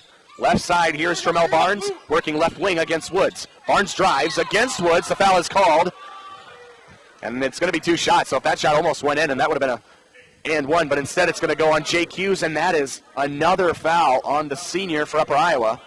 And so going to the line for Southwest Minnesota State, Barnes, I thought it was Tremel Barnes. He is going to the free throw line for Southwest with 13:03 to go, and that foul's on Jake Hughes. He's got 4. Checking in is David Smith. Yeah, David Smith comes in. He only had 2 points in the first half. This is huge minutes for him. Jake Hughes, our leader, our heart and soul, is leaving the game. He had a quiet 9 points, but David Smith really has to step up here for the Peacocks. 2 of the 3 leaders on this team have to sit on the bench, Tucker Wenstein and Jake Hughes. Free throw is good, 48-38. Southwest leads Upper Iowa. The lead is 10. The Peacocks have been trailing for much of this ball game. 12:55 to go. David Smith has the top of the key. They swing it all the way over to Joey Woods, right wing, working against Bunninghagen. Get it over to Obana. He wants to go one-on-one. The spin move to perfection. Left side off the glass at end. Bringing it up the court for the Mustangs and nearly getting it taken away was Terrell Barnes off the pass, but they get it over to Jordan Miller, and he brings it up the court, works on Sam Elgin. Now they switch, Obana's on him. Now they kick it out to Budenhagen. He pump fakes, drives in, now kicks it out to Miller, left wing, working on Obana. He drives baseline with ease. To the rim and in. A block, a foul, basket's good, count it, and one. And going to the line is Jordan Miller. The foul goes on Upper Iowa. Yeah, Joey Woods was the weak side help there. He got over and tried to recover. I think when he tried to draw that charge, he was inside the half circle, and so it's going to be called a block. Joey Woods tried to get position, just got to be there sooner. And now foul trouble really sitting in for Upper Iowa. Grant Lang's going to check in for Joey Woods because he has 4 fouls with still 12 minutes to go. Cedric Hollins is going to check in for Bo Pagel, who takes a seat as well. So at the free throw line, Jordan Miller, the senior from Mitchell, South Dakota. The free throw is good. The 2+1 is converted. 51-40. Southwest leads the Peacocks by 11. David Smith driving right side, bringing the ball up the court, nearly loses the handle. And now a foul is called on Southwest Minnesota State. The foul goes on number 24, Matt Zager. That's just his first personal foul. 5 team fouls apiece for both squads. Yeah, Tremel Barnes is playing very physical defense on the perimeter. Knows David Smith just came off cold off the bench, and Tremel is playing very physical defense. Just needs to keep his composure, does David Smith. Peacocks inbounded the ball. Sed Collins has it right wing, gets it over to Elgin, who drives in himself, and he gets that one to roll off and around the rim, driving from the left side, converting. Yeah, this press is going to be huge for Upper Iowa. Great take from Sam Elgin, but they need some stops. They need to start getting stops on the defensive end. Elgin trying to work around and get a steal, and instead trying to take a three was Jordan Miller. He missed that one short. The ball goes out of bounds. Possession goes to Upper Iowa. 3 Mustangs check in, including number 12, Bernard Birch, number 22, Le'Veon West, and number 1, William Giddings. There's only one starter on the floor for Upper Iowa. Who's going to step up here late in this game? Or not late in this game, but nearing 11 and a half minutes left to play. David Smith has it, gets it over to Grant Lang. Maybe he can provide a spark. He misses the long three off the rim, but a rebound to Cedric Collins, and he was trapped in the corner, so he decides to call a timeout with 11:26 to go. 51-42 the score. Southwest leads Upper Iowa. Yeah, 11:26 here. Good timeout there from Cedric Collins. They're still just under 11 and a half minutes, but Coach needs to have some urgency here in this timeout because offense hasn't really been producing, and Southwest has been going all night well on their end of things. Upper Iowa basketball on the Peacock Sports Network is brought to you by the Alpha Tap. Satisfy that hunger with the Alpha Tap. Closer than you think, the Alpha Tap is just a short drive west on Highway 18 from West Union, serving up delicious steaks, seafood, and monster tenderloins. All Peacock faithful are always welcome at the Alpha Tap. Upper Iowa trailing by 9.